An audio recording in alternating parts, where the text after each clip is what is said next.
not just a case. You're not just a client. You're a person, and you deserve support. You deserve simplicity. You deserve communication. When you hire an attorney, you deserve clear, risk-free advice that guides you to the best possible outcome in your injury case. And that's exactly what the advocates have been providing for over 30 years. After your accident, you deserve closure. You deserve compassion. You deserve peace of mind. You deserve an advocate. This is The Monty Show, the truth in sports talk streaming. When you want unbiased opinions about your favorite team without the spin, all you have to do is find The Monty Show, streaming live and available 24 hours a day, 7 days a week on YouTube. And now, here's Monty. Hey, The Monty Show, live on your YouTube machine. It's Monday, April 27th, the last week of April already.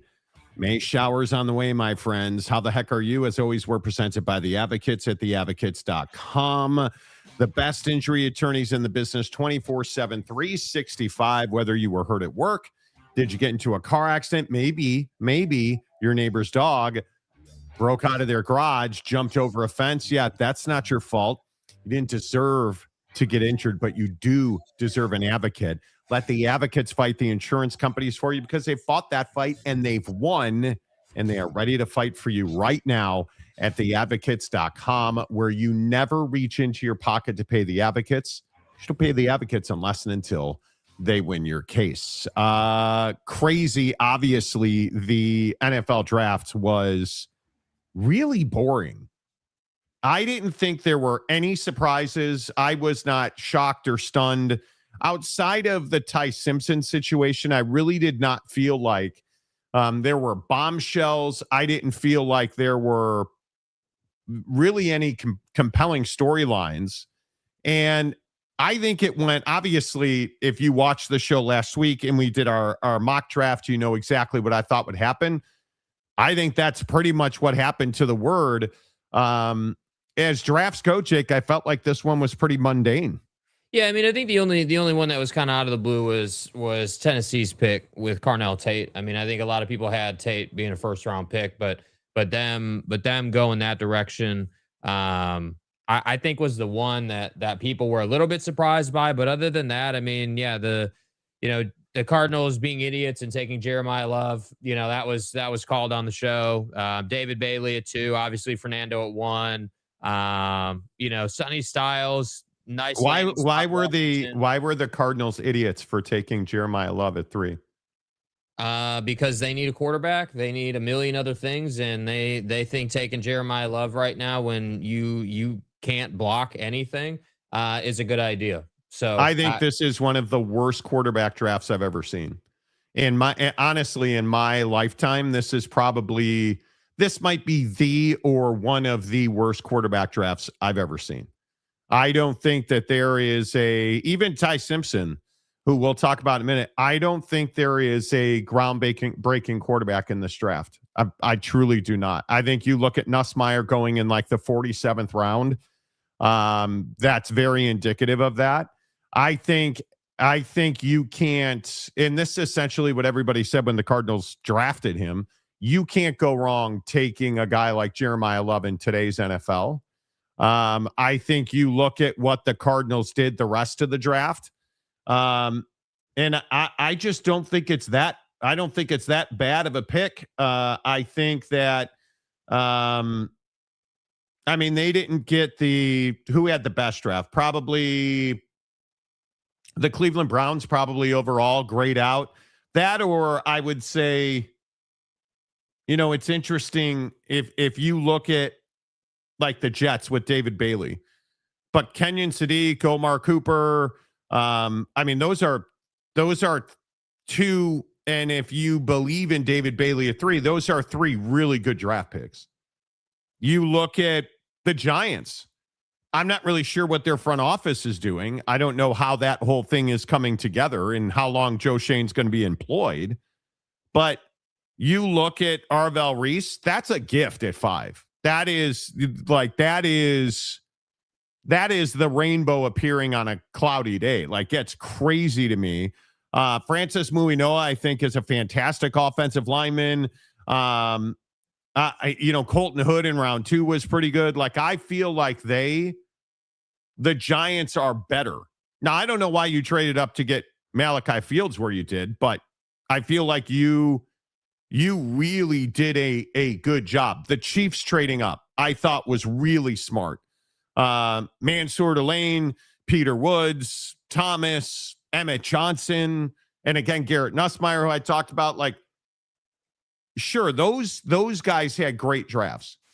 The Arizona Cardinals got a player who can contribute right now. And when you're in transition at quarterback, you need a lot of weapons. I think Jeremiah Love fits there. I don't think it's a disaster by any stretch of the imagination. Well, I'm not saying it's a disaster. I just think that there are other things that they need, and I think that, again, that's your opinion. That's my opinion. It is what it is. I think everyone. It's easy to sit there and say that, hey, you take best available, but we're sitting here talking about how it's a light quarterback draft, it's a light draft this or that way. I just didn't feel like for them with where they're at as an organization that was the best pick. But hey, we'll see how it plays out. We'll see how it plays out. So is that better? Is it worse than the Rams and their situation with Ty Simpson? I think that, yeah, I would say they're bad in different ways. Jeremiah Love is a worse pick than Ty Simpson. I didn't say he was a worse pick than Ty Simpson, dude. Gosh, what is your obsession with Jeremiah Love, man? It's not hard to understand. No. The Cardinals, you said it's one of the worst picks in the draft. I said it's a foolish pick by the Cardinals. I didn't say it was one of the worst in the draft. Is it worse than Ty Simpson's a complete disaster in LA? Nobody wants him there. He got one phone call from the Rams. Matt Stafford didn't call him. None of the other team captains called him. That's a complete disaster. What happened and that's the 13th pick in the draft. And taking a quarterback who was graded the second best. And are you making the argument that Ty Simpson's a better pick for the Rams than Jeremiah Love's a better pick for the Cardinals? No, I'm not. I don't understand how there's any negative. Is taking a running back third value? Probably not. But bringing Jeremiah Love, I just totally disagree with you. I think, what else would you have had them do? Take defense. It's a defensive draft. Take defense. You need defense. Okay, so take defense. So you would have had, and if you look around, the Raiders took Mendoza at 1. The Jets take David Bailey at 2. The Titans take Carnell Tate at 4. Terrible pick. The Giants take Arvell Reese. So you would rather have had the Cardinals take Arvell Reese. Mansour Delane goes 6 to the Chiefs. They don't have weapons. Legitimately, they don't have weapons in Arizona. I think when you have a bridge year for a quarterback, their defense, frankly, I don't know. Maybe we'll just agree to disagree. Crushing Jeremiah Love is I'm not crushing Jeremiah Love. That's the difference. See, I'm not saying he sucks. I'm not saying he's a bad player. It has nothing to do with Jeremiah Love. This is what I said Friday or Thursday. Like, it has nothing to do with him as a player. It's about them being a bad organization and wasting talent after talent. Like, this is the same organization that drafted quarterback 2 years in a row. This is the same organization that's had massive front office issues. Like, the Jeremiah Love pick is a pick you make because you're not sure who you would go and get on defense, and you're not sure what a better path would be. So we're just going to take Jeremiah Love. Even if it doesn't work out, it's still a safe pick. Even if it doesn't work out, no one's going to criticize us or complain about that pick. And I'm just telling you, like, it has nothing to do with Jeremiah Love. I'm not saying the guy sucks. If the guy went to, again, if he went to let's say the Giants, or let's say a team in a better situation, a little bit better of a situation, he'd have been probably one of the best players in the league year one, because he's got more to work with around him. He's got a better offensive line. He's got more opportunity. But I'm just telling you, like, again, what did we say about Marvin Harrison Jr.? Oh man, can't miss with that pick. What's he been? Bust. But why? Why? Because Kyler was always hurt, and they don't have anything on the offensive line. So I don't for them, I don't think Jeremiah Love is a great pick. That's a mistake in my opinion because you don't know how to work with him. I think Chase Basantis, it fills your offensive line. Certainly he was a need. And addressing that at 34 was definitely something that helped them do that. I don't see how. I would agree going into this draft, off the top of my head, I would think edge and offensive tackle were probably the big ones that I would have prioritized. But I also think that as I said last week, I would have taken Jeremiah Love. He's a generational player. I think he is going to be far more of a weapon out in the field than he will in the backfield. So I think it's just surprising to hear you bring that up as one of the problems in the draft. I think when you look like Carnell Tate is by far the worst. I think it's the worst pick. Carnell Tate or Ty Simpson are the worst picks in the first round. I have no doubt about that. It's shocking to me that the Titans at 4. This tells you, at least for me, this tells you that they want Cam Ward to succeed, that they understand that you've got to find somebody for him to play with. That's the only reason that Carnell Tate makes sense at 4. That's such a stretch. If you look at the guys who went behind him, that's where you start asking yourself, okay, well, maybe you should have traded down and maybe you should have gotten tackle. Maybe you should have done what the Giants or the Browns or whoever you want to point to. Maybe you should point to them. But I'm certainly not looking at the Cardinals at 3 as a bad pick. It's interesting when you look at Jordan Tyson at 8, because I don't know what everybody's so excited about with Jordan Tyson. Yeah, I don't know either. The guy's going to live on the injury report. And again, it's another pick where an NFL organization has identified a guy who's got nice intangibles, nice measurables. But I just don't think the guy's going to stay healthy. He's one of those players that it consistently battles the injury bug and is always kind of in that position. So, the Titans, I agree. Taking Carnell Tate at 4 is a complete overreach. I think that overreach took place because they probably wanted Jeremiah Love at 4. They were hoping he would fall to 4. When he didn't fall to 4, they didn't have a backup plan. They didn't have a good plan B. And so they just went with Carnell Tate instead of trading out. You should have traded that pick. You should have gotten more picks later in the first round or early second round or whatever, and gone a different route. That's what you should have done. That's the kind of draft that Titans should have run here, but they didn't. And that's why, again, I'll just keep saying it. That's why the Titans are going to tighten. That's why, again, you look up and down the draft board, again, the Saints are a good example of this. The Saints haven't been anything since the Breeze era. And that's part of the reason why is because you're not executing in the draft. You're getting the sexy talent instead of thinking about your foundation as a football team, which is on offense, obviously your offensive line and your quarterback. If you have those two things, you can run a myriad of different schemes in a myriad of different ways. So it's just a philosophical thing, man. I don't see any point in burning a top 10 pick on a position if you're unable to leverage that position for all that it's worth. Now, if you're the Cardinals, let's say, as an example, or any of these other teams, if you can get into a position where your offensive line is worth a damn and can do anything for you and can provide, the quarterbacks and the running backs some type of value, then the pick makes more sense. But I just don't buy that because we haven't seen it. I mean, you and I have been discussing offensive line issues in that organization since, like 20 something, mid 2010s. I mean, it's not a new thing for them. That's why I have the opinion I have. That's why I think it's unfortunate he's there. Yeah, and again, I guess I just totally disagree with that. But I think the Titans, looking at the Titans trading it back into the first round, this is the problem for the Titans. When you trade back into the first round and you get Keldrick Folk, that's a reach. Again, you can go back and listen. We talked about Folk last week on the show. I think he's going to be a good player. You wasted a pick trading into the first round for that. So I think the Titans had one of the worst drafts. I'm really interested to see how Monroe Freeling does with the Panthers. That felt like another one of those, like, there's just so many questionable moves. This draft, I just felt like there wasn't, and maybe this is because it was such a bad quarterback draft.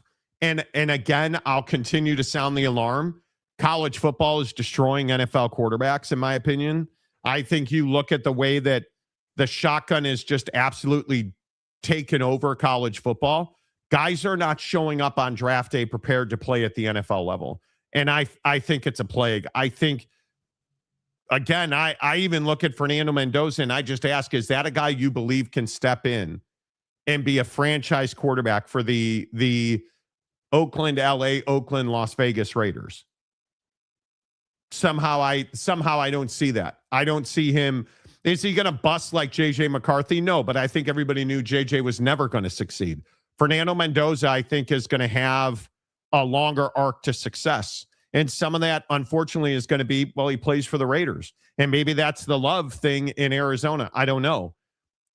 I look at some of these mistakes and I say to myself, it's shocking that teams just can't get this right.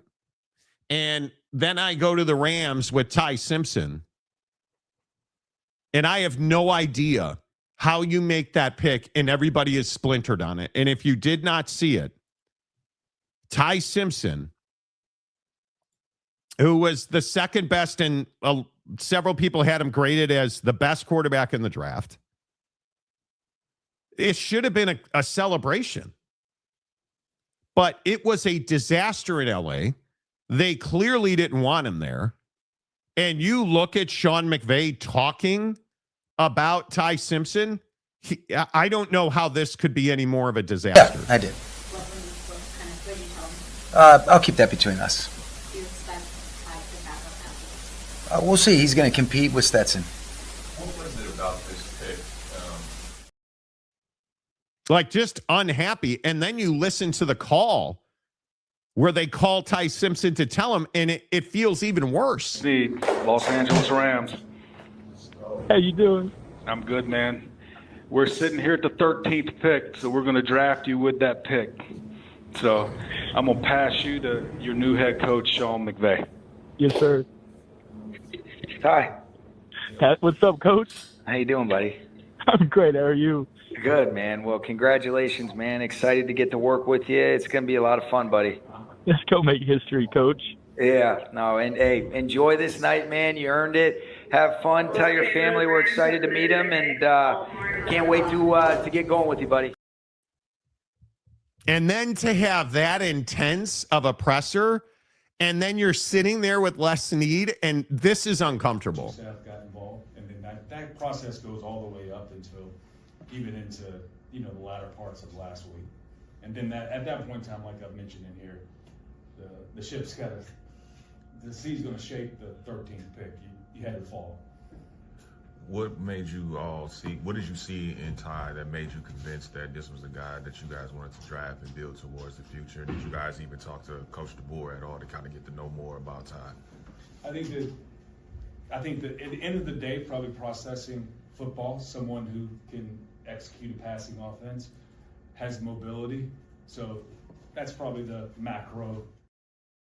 Execute a passing offense. Hey, never mind we're family friends for years, and this feels like I'm doing you a favor. But he can execute a passing offense. Yeah. By the way, did you guys notice in the Ty Simpson call where Ty's like, "Hey, Coach, let's go make history together," and Sean's like, "Yeah, no, we're not doing that. No, yeah, tell your family we're excited to see him." Yeah, we're not doing that. Like, dude, it's just so it's so the optics on this are horrific, dude. I couldn't agree more that it is Les Snead and Buddy's dad being good friends, and Les was advising them on the draft process and recruiting, and was advising Ty on his decision whether to get into the draft.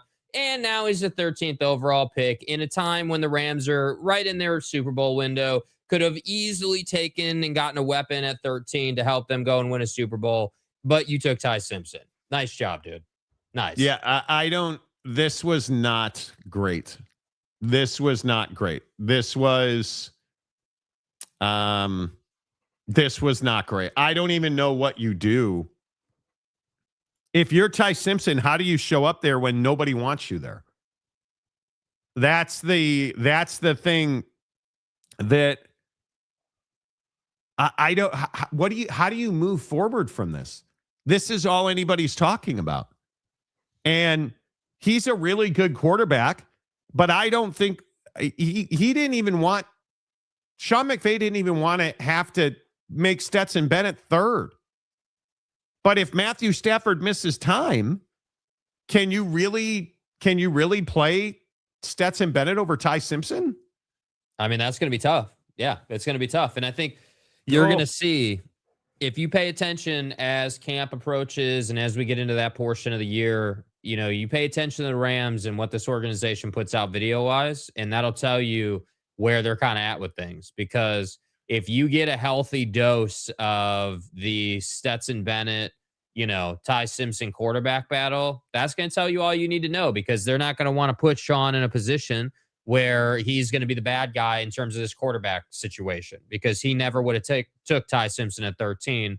And I think the world knows that. And so it's this whole deal where, you know, I think you're going to see, it will be very public, that battle, I think, between those two guys. And they will go out of their way to, you know, work hard to show one way or the other, just depending on who comes out and looks better. But I can't believe that, you know, Sean just was upset, dude. And I think the thing that Sean didn't realize in the moment is that you're someone who's known for being like a positive guy, like a good energy guy, like upbeat, like that kind of dude. So when you roll in there sitting next to Les, who is, you know, trying to push a narrative around, you know, oh man, it's the macro and we saw this and that. And it's like, dude, like that's coaching for you don't want to say what it really is. So I hope for Ty it works out.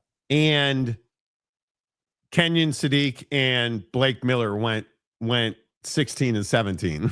And that's the biggest issue. Obviously, Kenyon Sadiq would have been a really good addition to that team. And you drafted tight end later in the draft. And it just didn't feel like anybody was going to take Ty Simpson afterward.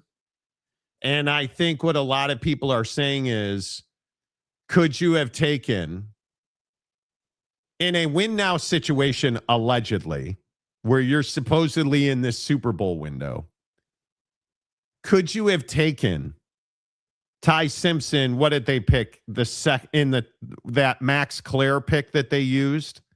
Could they have taken Kenyon Sadiq there and gotten Ty Simpson with their second pick? That's the math you'll never know. Obviously, he projects to be a franchise quarterback, but doesn't this draft look better in like 2 to 3 years? Mm-hmm. And do we believe that they're in a win now, especially with the volatility of Puka Nacua? Like, who knows? Who knows what he's going to be now? Well, that's kind of the thing, right? I mean, that's the concern, is that you took Ty here and you have the Puka situation, but you're like, Matthew Stafford just put up an MVP caliber year last year. So you have what you need at quarterback, certainly, to go out and win. And obviously you went through the playoffs last season, as we all know. So, you know, I think that it's a situation where, you know, again, this wouldn't have been as big a deal if you were a team that was like not a playoff team, but trying to be a playoff team. And like, you know, you were at that stage of it, but being that you were going deep into the postseason last year, I mean, you can't get around that fact of it. The fact that your quarterback is 37 years old, the fact that he played at an MVP caliber level last year, the fact that you were one of the best teams last year, and you chose to go this route. I mean, that's just a really, really tough look. And this is my point about this draft, dude. It was always going to be a weird draft. We talked about that last week, but I think the the decisions and choices from these organizations, and just, it wasn't an amazing draft overall. Like, this wasn't one of the best drafts we've ever seen, clearly. No. But No. I just feel like some of these organizations definitely made some questionable decisions, as they do every year. So it is going to come down to who develops, for sure. I mean, again, the saving grace is it is Sean McVay. It is the Rams. So Ty is in a good place where he's going to get to sit behind Matthew Stafford and learn how to play the position. I mean, that's huge. At least you have that. But there's no getting away from, you could have got Sadiq, or you could have got someone that could really, really help you go out and win more games. Yeah, and I just think the real issue is going to be, because I think Max Clare is going to be compared to Kenyon Sadiq for the rest of his career now, right?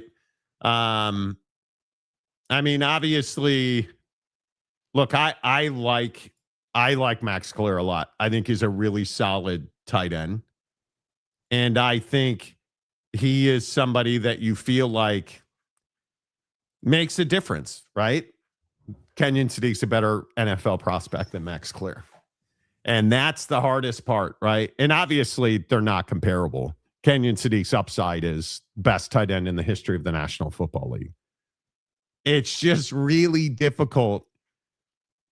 If you're Sean McVay, just try to look happy, like fake it. And I appreciate that he at least looked happy when he was talking to Ty Simpson. But I agree with you that it's incredibly awkward when he's like, no. Screw you and your history. We have Matt Stafford and nobody likes you. So if you could just fuck off, that'd be great. That's what it felt like. Bro was like crying on the phone, dude. Let's go make history, coach. Yeah, no, I don't think so, dude. No, not gonna do that. No, it's good. I'm all right. You make history your own. We're gonna cut you before camp starts. But listen, I think it'll be interesting to see what they do. But anybody else you want to unfairly crush or destroy dreams in hopes of, or? Nope, not unfairly crushing anybody, dude. Just talking about situations, man.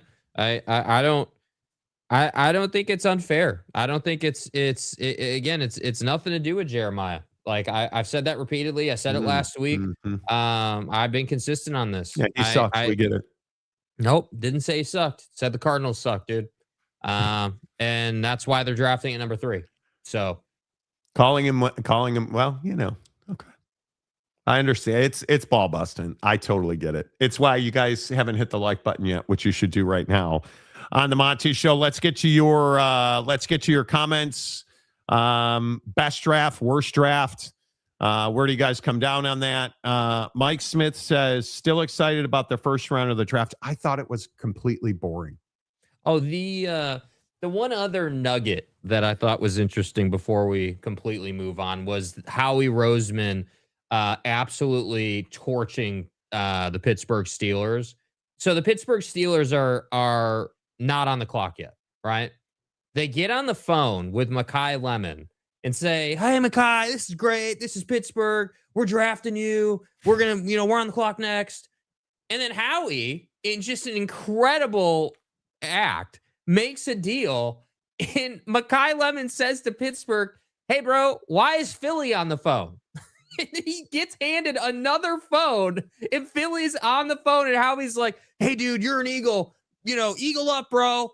It's one of the most incredible. Like, I just hope that Mekhi Lemon is able to overcome the questions around personality and vibe and just kind of how he goes about it. And I hope that he's productive and a good pick for the Eagles, man. They really could use some new energy and some good juju. But I just couldn't believe that Pittsburgh, because I feel like that's one of the rules of the draft. Like, you don't get on the phone with a guy unless it's locked, loaded, ready to go, that you're going to take him. Like, you're on the clock, it's your pick, you've got him, then you call him. You don't call him before it's your turn, dude. I couldn't believe that. And I think it's really important to note the Philadelphia Eagles had probably arguably the best draft at all, I mean, of anybody. They certainly, I mean, I don't know how they get anything less than an A. They're younger, they're faster. I mean, you look at, I mean, all of it. Micah Morris in round 6, I think, is a great pick. Eli Stowers from Vanderbilt's a really solid pick. Obviously, I'm a huge Makai Lemon fan. I've talked about that guy a lot. I just think you're really, really good at drafting players. And what Makai Lemon does is allow you to trade a malcontent that's been plaguing this team for 2 years now at wide receiver. You look at, you're just, again, you're faster, you're younger, and you're deeper, which is exactly what the NFL draft is supposed to be about. Yeah. So I give him a lot of credit. Welcome to the Nightmare. Hello. Stadium guy James, why are you here so early? Usually you're not. Jay McClanahan, hello. Manic Reactions, hello. Everybody's saying that the Big Ten so where do we come down on this? So the Big Ten dominated the first round of the NFL draft without question. Oh, and I should say, excuse me, Ohio State dominated the first round of the NFL draft without question. It breaks a string. I think didn't the Big Ten have the most guys drafted? It breaks a string of like 87 straight years where the SEC had the most guys drafted. Are we overreacting and saying that the Big Ten is the dominant brand because they had the most guys drafted for 1 year out of the last? I think it's 6. I don't think this is an indicator of quality at all, and mainly because it was Ohio, one team powering the conference in the first round. Yeah, I mean, I think that there's a reason Ryan Day, 2 weeks ago now, we played that clip where he was talking about you probably shouldn't come to Ohio State if you're not going to be a first or second rounder. I mean, they have a process in place where their focus is to operate with that level of talent and to help guys achieve their goal. Basically, hey, you're coming out of high school, you're coming from the portal, you're coming to our program to get to the NFL draft. That's the whole goal. And through that process of development, we're also going to go and try and win national championships. So they've positioned themselves as a feeder to the NFL, and Ryan Day deserves a lot of credit for that. I would agree that I don't think it is there's no way to say from a entire conference to conference level that because Ohio State did so well in the first round that somehow the Big Ten is just overall a better conference. I do think if we're talking optics, like people saying, hey, well, back-to-back natties, now you had a good first round in the draft. Like, yeah, the Big Ten's been on a good run. There's no doubt, man. They've had success on the field, and obviously, when you have success on the field, dudes are going to get more recognition. They're on TV more eyeballs equals probably better draft. Like that's part of it. But it's not like we're sitting here talking about, Michigan and USC, and I know USC leads the draft all time in picks, and they're amazing, but I just think we need to be careful how far we stretch the Big Ten narrative in the draft. I think Ohio State's very good, dude. I don't think that means the Big Ten, because of the draft, is better. Well, the SEC had 87 players drafted. The Big Ten had 68. 14 from the SEC in the first round, 10 from the Big Ten. There's no question talent, if we're just looking at numbers, there's no question the Big Ten is closing the gap. If you want to play in the NFL, you go to the SEC or one of the top 3 schools in the Big Ten. Yeah. That's the formula. And I think USC's coming along, but if you want to go to the draft, you're either going to Ohio State, Michigan, or Oregon in the Big Ten. And if you do that, you're going to be on national TV a lot. You're going to play in big games, and you're going to have a chance to be a first-round NFL draft pick. So that makes a lot of sense to me. And I think when you look at the SEC, I am not getting on the train that the SEC's dead or the Big Ten's dominant. It's just, to me, that's a stretch. That is a stretch. Right. Right. So, and you're talking about an NFL draft where LSU was in a down period, one of the worst stretches in modern LSU history. Do we really think Lane Kiffin doesn't immediately fix that? Yeah, I mean, I think we all. I think the only question people are asking is if he's going to win a national championship or not. I think we're all kind of on the same page there. Yeah, I would agree. Diego Pavia got drafted by Starbucks in Nashville. Dude, I do not feel sorry for this dude at all. I have told you I hate this guy. I have told you that I think he's not an NFL player to begin with. And now he has accepted an invite to work out with the Baltimore Ravens at minicamp. Didn't sign a contract, an invite to work out. And I don't feel sorry for him at all. Now, are you representing yourself or do you have an agent? No, I'm representing myself. Wow. Yeah. So I didn't think it was fair that someone was going to represent me and take 5 to 10%. Mm-hmm. Ain't nobody taking my money. I'll tell you that. It's unbelievable for a young guy to be able to do this, man. And what did it get you? What did it get you? No money. No money. You're not paid. You're not in the NFL. And this idea that you don't need an agent, this has never worked out for anybody. You can't believe that as an undersized, underperforming quarterback who did not go to an elite program, whose mom is a bigger story than your talent is,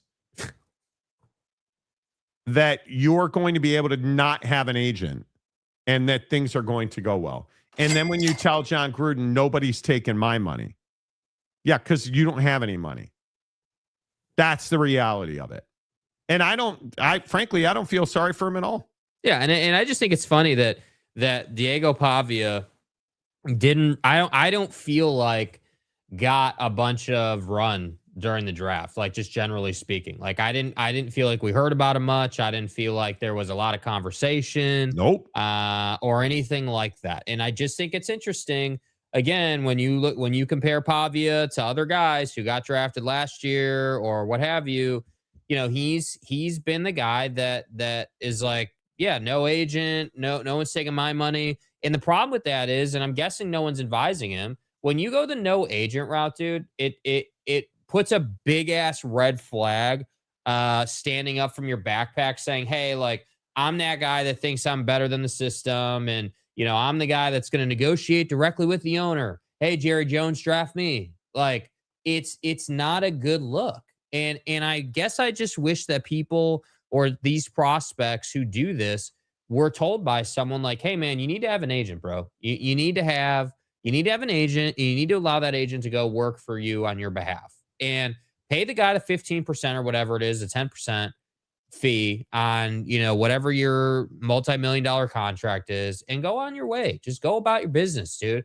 Get drafted, and then the work begins. Then go make your money. Hey, man, enjoy the UFL. It's a solid league for guys who aren't very good football players who never were going to make it in the NFL. Yeah. Congratulations, man. You're not good enough to play in Canada. You're not good enough to play in the NFL. Your agent would have told you that. Yeah. Maybe you can go on Theo Vaughn's podcast and talk about it a little more, Yeah. After he's done pounding your mom, he'll do another episode, I'm sure. Yeah. So, don't feel sorry for Buddy. Not even a little bit. Can't believe I'm saying this, but the Cowboys had a decent draft. They got the best player in the draft. I don't have any doubt about that. Caleb Downs is the best defensive football player in the draft. I was going to say, hold on now. I know that you didn't say he's better than Jeremiah Love. Well, right? Jeremiah Love sucks, and he's going to be a huge bust, according to you. So, Malachi Lawrence, huge pickup. I think that one's big. I also, Jay Sean Barham from Michigan. Not a lot of people are talking about that pick. I think they got 3 really good difference-making defenders. Can we say now that they have rebuilt their defense after Micah Parsons? Because I think you can. Mm-hmm.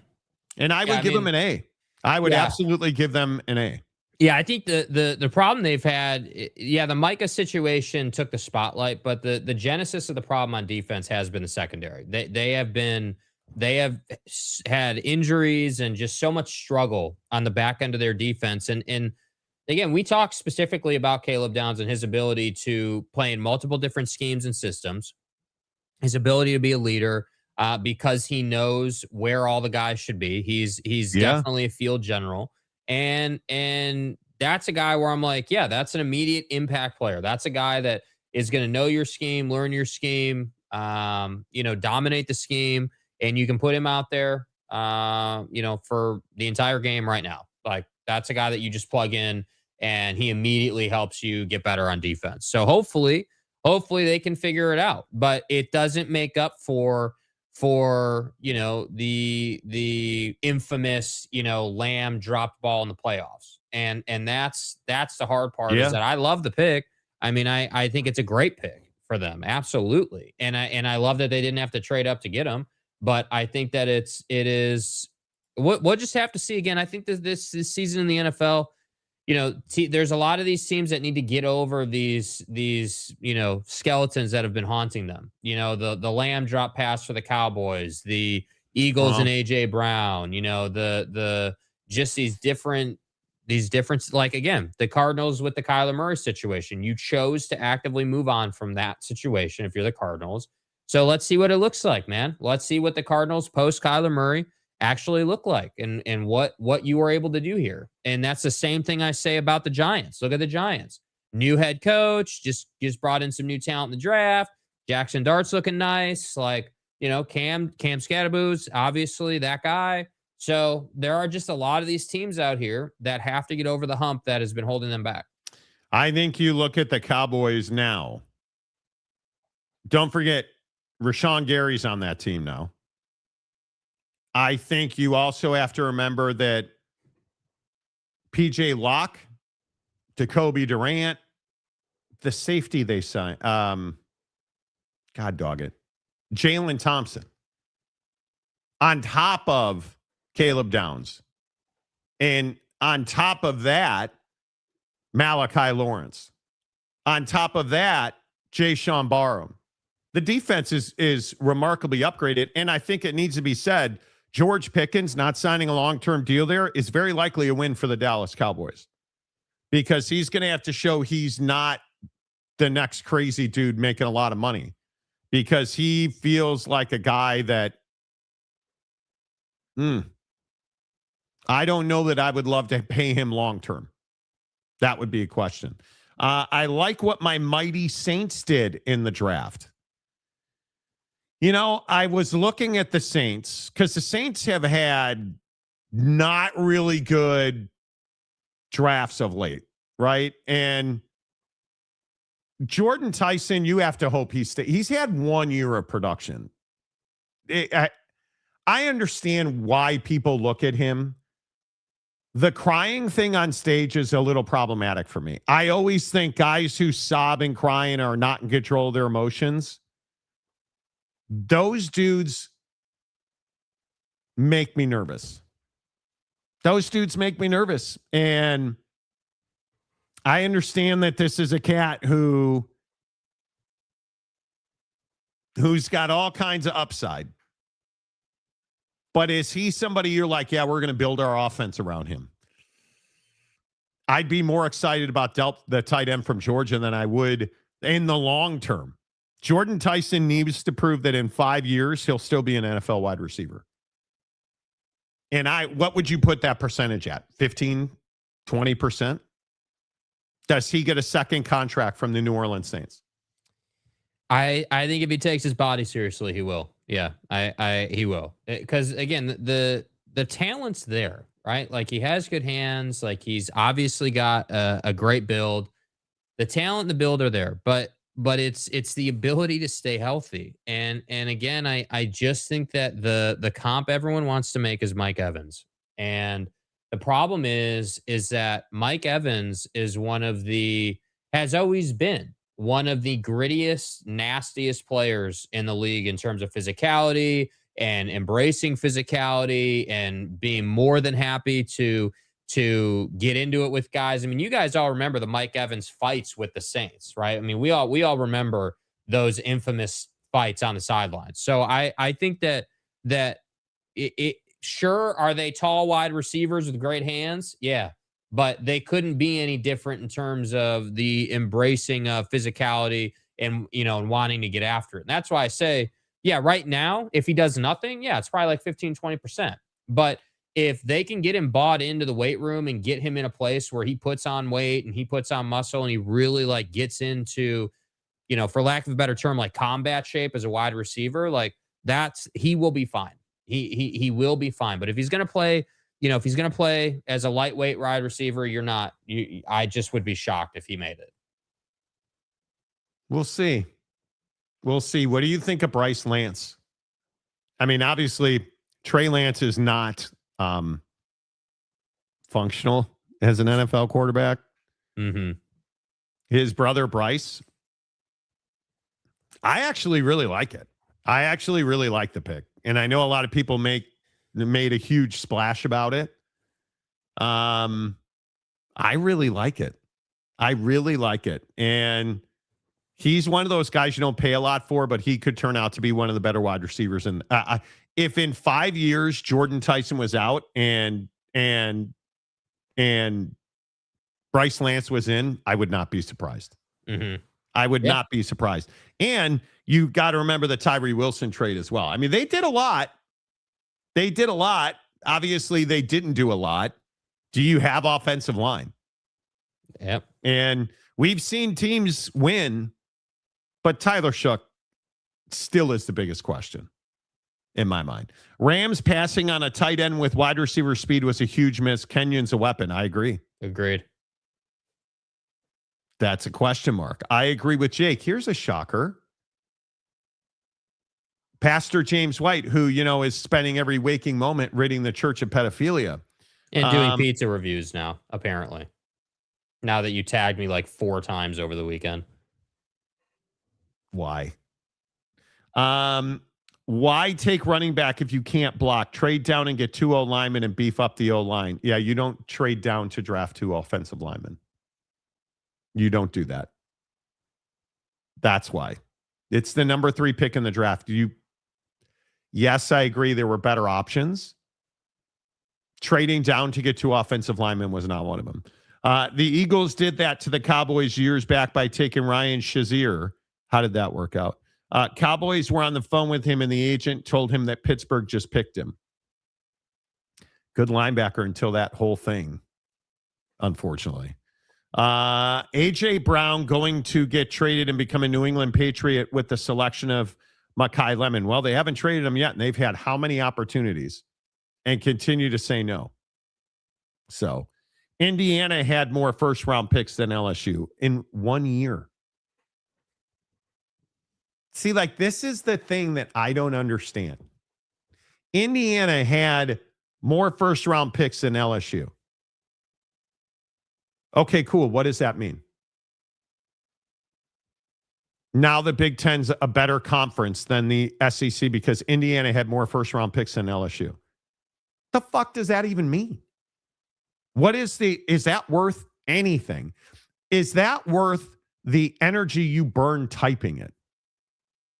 What does that practically mean? Nobody, if you're a safety, if you are the best wide receiver in the country, you can go play at LSU or you can go play at Indiana. Which one you going to? Yeah, I'm taking LSU as well. I'm going LSU. If you are an offensive lineman, you're probably going to Indiana. But if you're a skill position, a quarterback, a wide receiver, you pretty much name it. You're going to go to LSU. What does that mean? Help me understand it because I don't get it. SEC set a record with 87 total selections, surpassing the previous 70. Correct. I agree. I feel like NIL is damaging the NFL. Kids are starting later because they're staying in college longer. I wonder if they are pushing for legislation on eligibility length. I think I think NIL is not the problem. I think the way we play college football is the problem. Because if you think about the NFL, you want a kid who's been a starter or a high-level player for multiple years. That's who everybody wants to draft. Caleb Downs, you pick him. I look at Indiana or Ohio State, who do things completely different.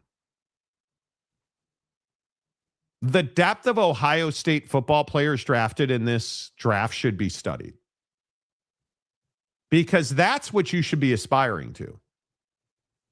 Now, I understand that Indiana put more guys in the first round than LSU did, so they're the best program anybody's ever seen in the history of college football. I mean, it's truly, I don't know how else you would measure the success of a conference other than to say Indiana had more players drafted in the first round than LSU. Can you measure it?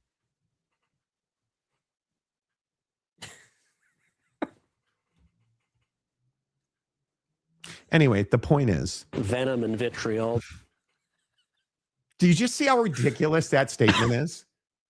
Anyway, the point is, NIL, I think, is an interesting conversation because it should be helping the NFL that players stay in college longer. But I think what it's doing is it's exposing the lack of talent development in college football. Because when you move around, why is Caleb Downs the best defensive player in the draft? Because he went from Alabama to Ohio State and he stayed at Ohio State. You didn't see him hopping around. Why did he leave Alabama? Because Nick Saban retired. Legitimate reason. And so then he goes to the best defensive school in the country for the 3 years or whatever, 2 years he was there. Like it's a no-brainer that's the model. It's the guys who hop around every year that you want nothing to do. They're almost radioactive. Right? They're almost radioactive. Mm-hmm. Stop with the hyperbole with saying Indiana's the best ever. I mean, that's the greatest. When you put more guys in the first round than LSU. I mean, I didn't think anybody could be a better football program than West Virginia with Rich Rod. But now that you see that LSU got beat by Indiana in the first round, I mean, that'd be America's team. Indiana Hoosiers, bitches. Come on, dude. He just gets so carried away with stuff. Who cares? Like, if you don't laugh, you'll cry. Only 2 picks I liked by the Steelers were the own linemen in the first and the third round. Mike Tomlin needs to just disappear. Why is Mike Tomlin talking about why he left the Pittsburgh Steelers? Because he's got to do the interview of sorts, he's got to get on the TV set and he's got to tell his story and, he's got to do that whole thing. So, yeah. Yeah.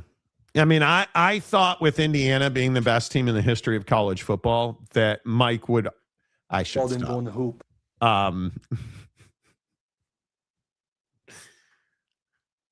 As far as the Steelers draft goes, just looking at their composite, I mean, Drew Aller's a terrible pick.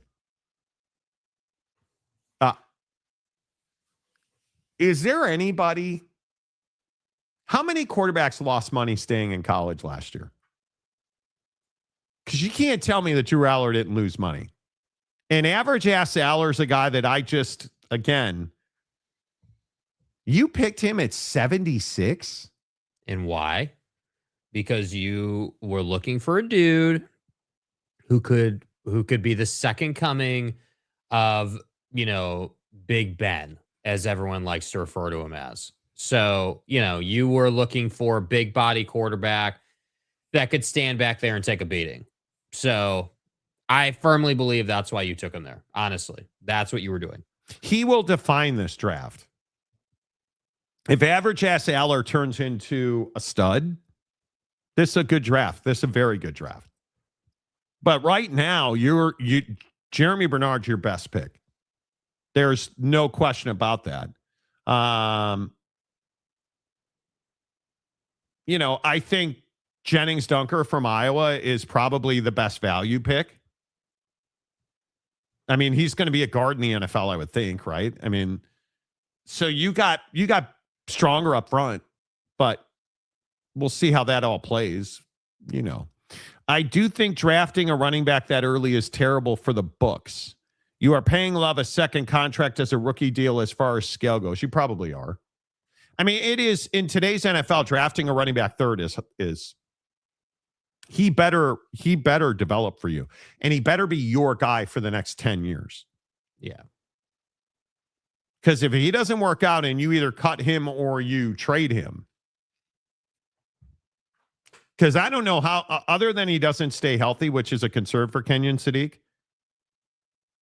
or any of the other guys that you want to point that they could have drafted, or because I'm thinking like if you're looking at who else would they have picked third?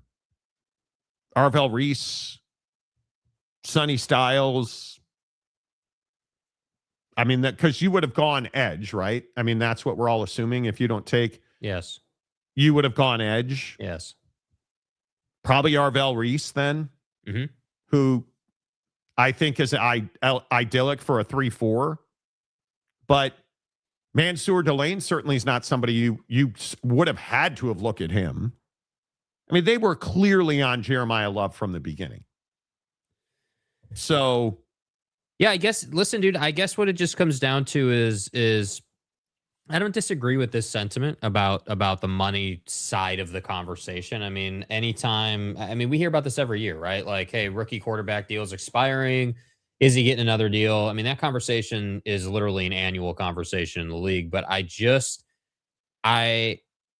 we cover the Cardinals for long enough, man. I know what the ownership's like there. If you look at the infamous NFL report cards, you know what they spend and don't spend on. The food in planes. Yeah, like the stuff that helps guys stay healthy, feeding them well, traveling them well, making sure they sleep well. So I mean, I agree. Jeremiah Love is a generational talent. There's no dude. The guy was out there. That's a terrible pick, Monty.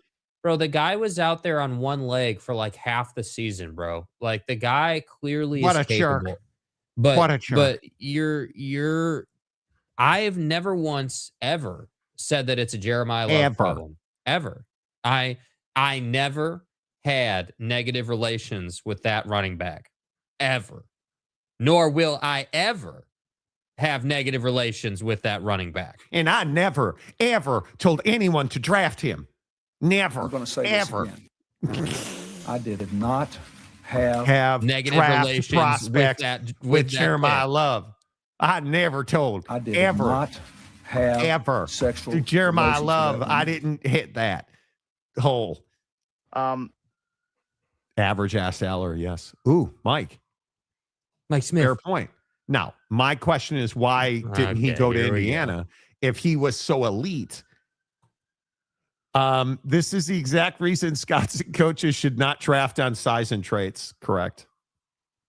But you can see to me, it makes sense. That's why they took him there. I don't love the pick. I think that Drew Aller's got, everyone trying to make him out to be Josh Allen, I think is just so generous given who he hasn't played in college. No. But again, hey, maybe he'll get developed and maybe they'll actually be competitive this year, dude. Maybe I know. Here, let me be Mr. Positive this morning. Let me do nice guy radio. What? Hey, man, wow, Drew Aller's going to be the best, and he's going to allow us to move on from the circus known as Aaron Rodgers. At least then I can celebrate Drew Aller. So, thank you. We'll see. I did not meet that woman at Saboner. We'll get to the Tower Chiefs vlogs, dude. What is the obsession? Somebody help me understand the obsession with Vrabel and Russini. He talked again. That's the obsession, dude. You guys are a bunch of sycophant sickos. We are, dude. Yeah. What? Why? It's the story that won't die. Why? The pictures, now they're saying the pictures were just from a professional photographer who was a Patriots fan and recognized Mike Vrabel, had no idea who Diana Rossini was. And he was just there. He was also getting Sabonered and happened to catch Mike Vrabel on a rooftop. Mm-hmm. And then the rest is history. It's a 4-year-old Mike Vrabel. You are the father! I told you, Mike!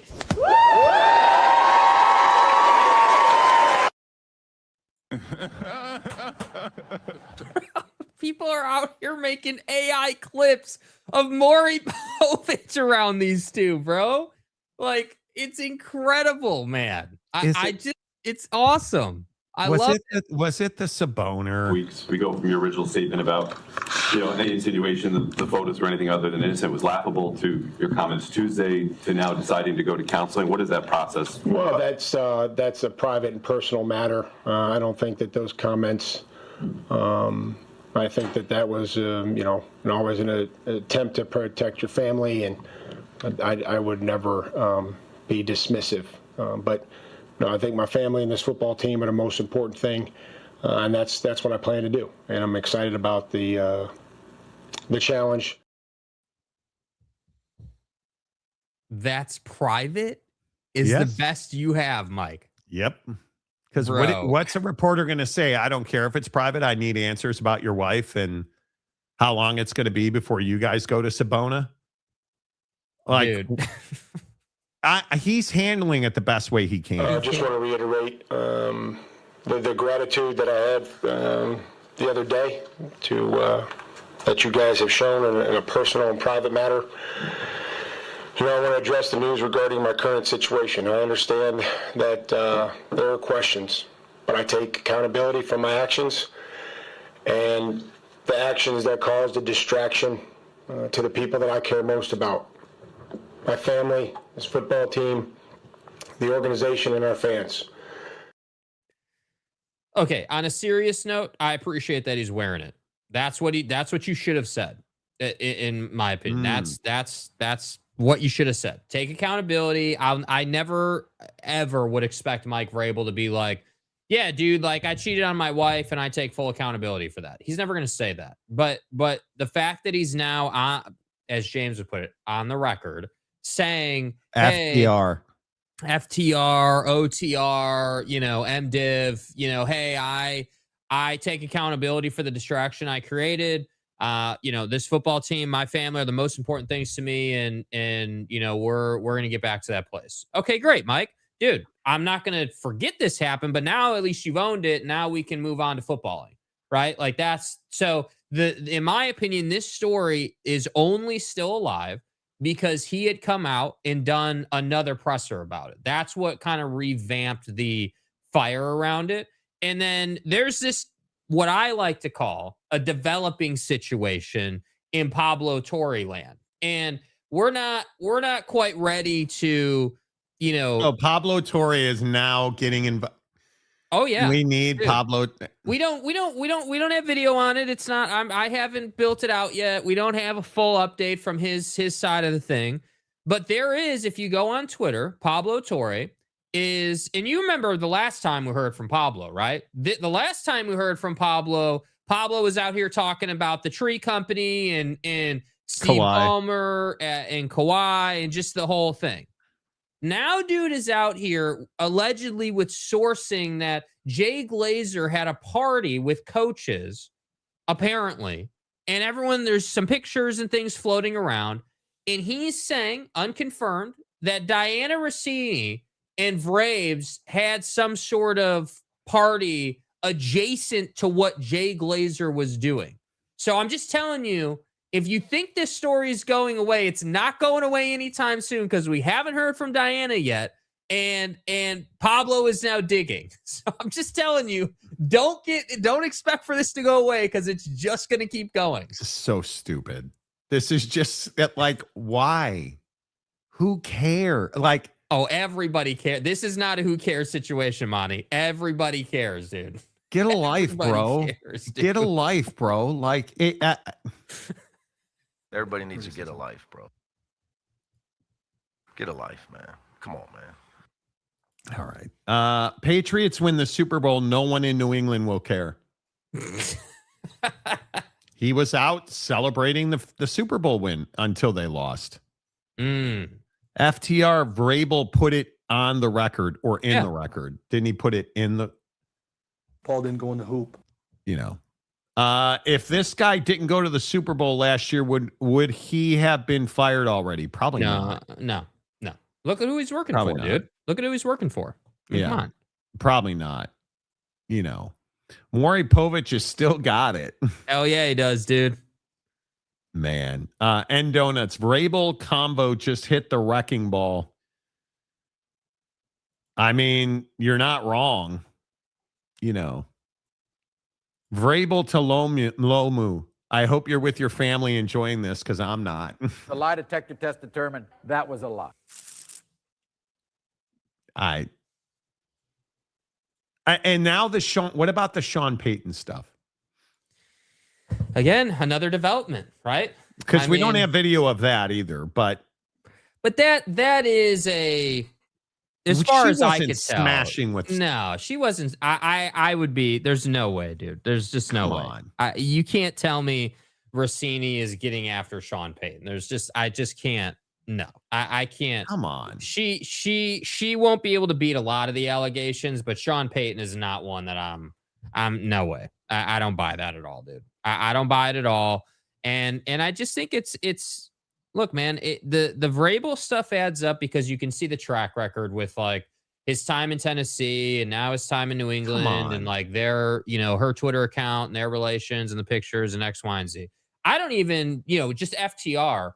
I don't even know that I believe this whole massaging of the narrative around the photographer. That still doesn't make sense to me. You're telling me that a buddy was just at the resort randomly, had a camera randomly, and knew who Mike was, but so if you know who Mike Vrabel is, you really expect me to believe that you have no idea who Diana Russini is, that you follow the NFL closely enough to know who he is. You would not know who Diana Russini is. If he was smashing with Adam Schefter, you'd know who Adam Schefter is. Anita, Dick, and Ming. And this would be a different story. Agreed.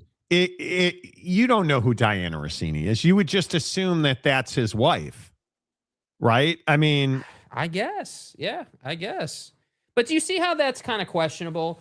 That now because there hasn't been a real good, sensical answer on who took these photos, that the idea that this is just a rando with a camera who happened to recognize Mike. It is said that he's a Patriots fan. He is a professional photographer. And if you're a professional photographer, you always have a camera with you. And it is Sabona, where people do go to execute high-level photography. I mean, that makes more sense than a private investigator hired by her husband. You don't hire a private investigator when you know your wife is out smashing bros, which apparently is what he knew, allegedly, according to other people. No. Yeah, he knew that there was enough schmear for the bagel. Dude. Right? I mean. Hey, Bobby Bagels, any input on how much schmear is needed from Russini to cover the bagel, dude? I mean, it's ridiculous to me. I just find it so comical that this is a story of national obsession in this country. Yeah, I don't want to know if it was Sean Payton. Please don't have video and pictures of her and Sean Payton. If Big Nose Kate was smashing with Sean Payton, I'm out. I'm out. At least Russini picked Mike Vrabel, who's a good fella. Right? Like, at least he's, Yeah, right. Which, again, I still maintain is why he's still employed. Russini was one of the boys. Russini was not to be found this weekend, and Mike didn't attend the draft. Well, they weren't together. He's in therapy with his family. He's in a very dark place. Dude. Well, I don't know that. I don't know that I believe that overall. He's having to do damage control, dude. So go to counseling, coach talk the hell out of it, take accountability. Those are all things you have to do when you get in trouble publicly. So now he's doing them. And I agree with what you said last week. You had made a comment last week that we don't really know what his wife's reaction is to all of this. We don't know what like, the home life reaction is, or like what, but like he doesn't seem like a guy watching those clips that we just played of him. He doesn't seem like a guy that's about to get divorced. He seems like a guy that's doing damage control and trying to earn back the respect of his family. That's all. Like, so we'll see. Yeah. That's Buddy. Again, the most fascinating part to me is, when did his wife and kids find out? He's got young kids. She's got young kids. And this has been going on. Like, you guys saw the photos of them during the pandemic. Mm-hmm. You saw the photos of them at this bar. I just am not obsessed with it. Wow. I'm not obsessed with it. You're the one, dude. Because I think people love this story. I think it is the ultimate NFL drama. Love scandal. this story. Mm-hmm. Like you're talking about, yeah. I don't in any way, shape, or form. I think that the difference is you understand, or maybe have more, feeling towards the damage that's done behind the scenes. And I just think most people don't care about that, because these people have everything they need in life and still mess it up. So the damage that is done behind the scenes. And again, we don't know, the wife, we don't know what the wife's reaction to that is. We don't know what Jen's reaction is to that. But just the idea that these people have millions upon millions of dollars, they think they can do whatever they want, and then they get in trouble, for doing whatever the hell they want to do. That's where it gets tough. That's where it's hard. Yeah, I feel bad for his kids. My guess is, when you're married to a guy like Mike Vrabel, he's probably the car's been parked in other people's garage. I would guess. That doesn't make it right, but their kids should not have to be subjected to it. Well, in the son, the allegations around if it's Vrabel's kid or her husband's kid, that's where I'm like, all right, yeah, like now you're getting into darker territory, because that's like, hey man, like, how did that come to be? That's tough, bro. And if it is true that, like, her son Mike is, it's in the window. Yeah, dude. Yep. That's rough. That's rough. Like, and your mistress is pregnant and married. Do you guys just take a year off?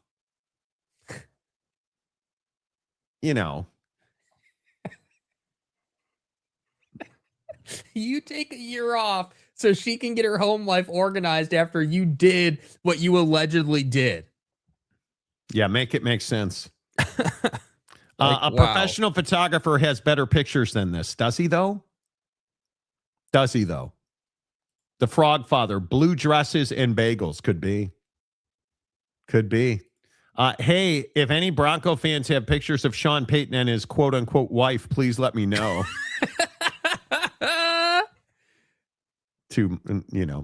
Blue dress buddy is 6 years deep. Seriously. And if you're married to Big Nose Kate, and you're like, because her husband's like an executive with, what is it, Smash Burger? Shake Shack. Same thing. Yeah. Burger joint. With Shake Shack. Why are these people staying? Are they staying? I mean, I think that is a fascinating part of it. I mean, I think, again, it's all speculation. We have no idea, of course, but the idea True. of, hey, he's loaded because of his role at Shake Shack and what he's done there. And, he's done really well. And early in the story's life, but with the Russini story, early on when this first had come out, there was a lot of speculation that, hey, he had sent the personal investigator and the photographer because he wanted a divorce and didn't want to give up half of his worth or whatever, half the money. And then as it developed, it was like, well, actually, it wasn't really about the money. It's just about his feelings. He's just pissed off. And that was the angle everyone was working. And now I just think it's unclear. I think that we, like I said, maybe I'm wrong. Obviously, no, it wouldn't be the first time. Well, I mean, Jeremiah Love sucks. So I never said Jeremiah Love sucks. You're taking it personal because you're a Golden Domer fan. I get it, but it's not a good pick for them, dude. It's not. It's just not. It's not. It's you just, know. Anyway, the point is that I don't buy the whole, oh yeah, buddy photographer was just there and he's a Patriot fan and had his red 3X Patriots hoodie on and just happened to pull out the old Sony and snapped a couple of photos with them hand in hand on a rooftop. What a nice coincidence. That just seems very, again, coincidental, very like opportunistic. And if that's how it went down, all right, cool. But it just makes way more sense that her husband was tired of the shenanigans because, as you just pointed out, this is not new. It's been going on for many years. So it's one of two things, right? It's one of two things. Either these two couples are on the same page, like Mike and his wife are on the same page, and Russini and Buddy are on the same page that stuff is happening, or they're not. And it's hard to see. It's hard to understand those dynamics right now because it doesn't appear that Mike is in a spot where he's getting divorced or like, this like just ended his home life and like he's just in shambles. It doesn't seem that way at all. It's like he's treated this as, hey, like, again, as a reporter asked him, like, you basically said this was a non-story. Now we've graduated all the way to you're doing counseling and damage controlling. Like, he's just paying a price, but there's not a divorce coming, it doesn't seem like. And that's what I think is fascinating is that if you're Jen Vrabel, you're sitting there saying, hey, well, dude, like the life and childhood of my kids matters more than you trying to get some with Russini. And that's why we're not getting divorced. Is that her play? Or is she just like, hey, like, this is the price you pay, dude. You want to go out and sandbox? You're the head coach of the Patriots. Like, you provide a great life for us, but you can't do that and expect nothing to happen. Like that just like, so that's what I'm curious about on Vrabel's side of things. Cause I don't know if we'll ever get answers on that. We probably won't. I don't think you probably ever do. I honestly, I don't think you probably ever do, but I think we don't take infidelity seriously in this country. I just don't think we do.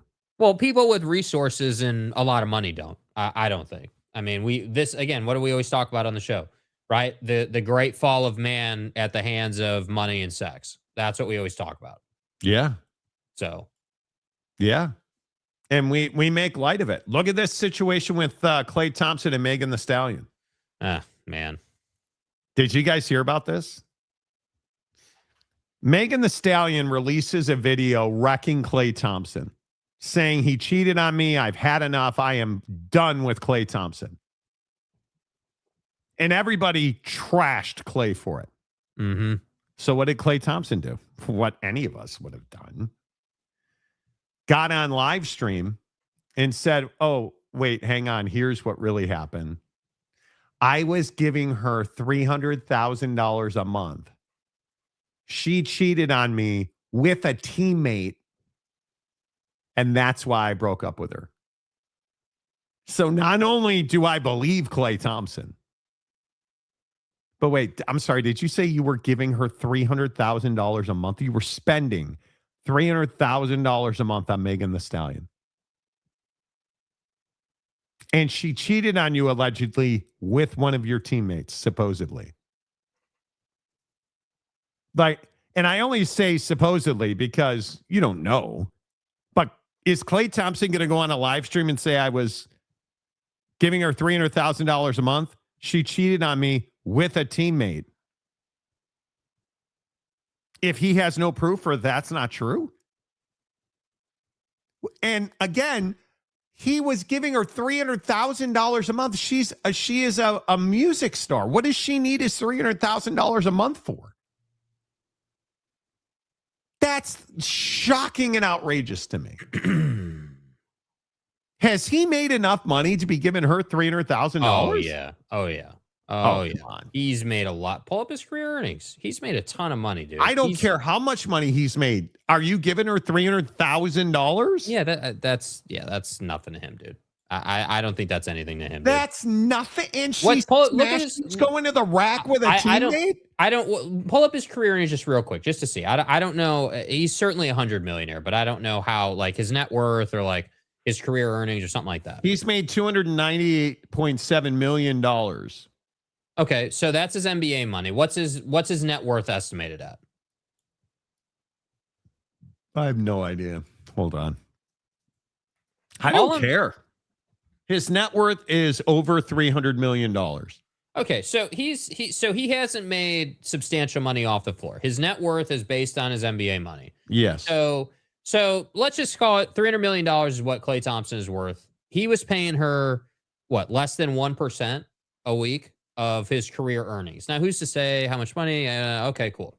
He wouldn't be doing it if he couldn't afford it, right? I think we can all agree with that. I also agree it's an egregious amount of money. I hate the premise of, like, I despise the premise of, oh, well, I'm affluent music star or affluent person of whatever variety, and if you want to date me, there's a fee to date me. I don't understand that culture. I don't understand. You're Klay Thompson, dude. Like, again, I understand you were always the second Splash Brother, but that doesn't mean that you should be certainly paying someone for the right to date them, dude. It's just weird, man. And you want to talk about clickbaiting. This story, it's all over Twitter, and what people are doing is taking old live streams that he did on Instagram and spinning them with captioning, saying that he said X, Y, and Z, like saying ridiculous things about Megan Thee Stallion when he never said any of those things. Like, that's what I'm saying. There's just some people who you don't get involved with, bro. You don't get involved with. We've seen it time and time again, dude, on both sides of the line. You know, male music stars being in drama, female music stars in drama. The music business is a cesspool, brother. We've seen it time and time again. Yet here we are again talking about dude who I think we could all agree we were a little questionable as to why Megan Thee Stallion was the choice for dude. But if you're going to choose her, paying her $30K a week, $300K a month or whatever, like, that's just a lot of money, man. Like, you're not at Golden State anymore. You're not in your prime anymore, dude. Like, the reality is you're out here doing press conferences like a month ago or 3 weeks ago or whatever it was, you know, talking about how, you know, they asked you, well, you going to be back? And he's like, yeah, the contract says I'll be back, but you'd have to ask them. I don't know. Probably going to get traded. Like, so you're not happy where you're playing. Like, what are you doing off the floor, dude? Like, you should just be focused on your life, focus on the game. Like, it's cool, man. You don't need to be with Megan Thee Stallion. You don't need that. It's too much. Yeah, I think it's dudes are always taking L's, man. Yeah. Right? I mean, Ray J and Kim K are still in court. It's incredible. I've never heard of Megan Thee Stallion. Oh, you're the one, dude. She is a star. There's no question. That's a lot of money to ride a stallion. Could have just bought a pony. See what he did there. The stallion was riding him, I believe. His cock. And it's who's Klay? CLAY. Yeah, I've never Klay heard of him. Thompson. I don't know who that is. I don't know who that is. I'm not sure. Maybe she can't leave. She signed a prenup agreement. She leaves. She gets nothing. I'm assuming that's a reference to Vrabel's wife. Oh, Could you're be. talking about Rossini and Buddy.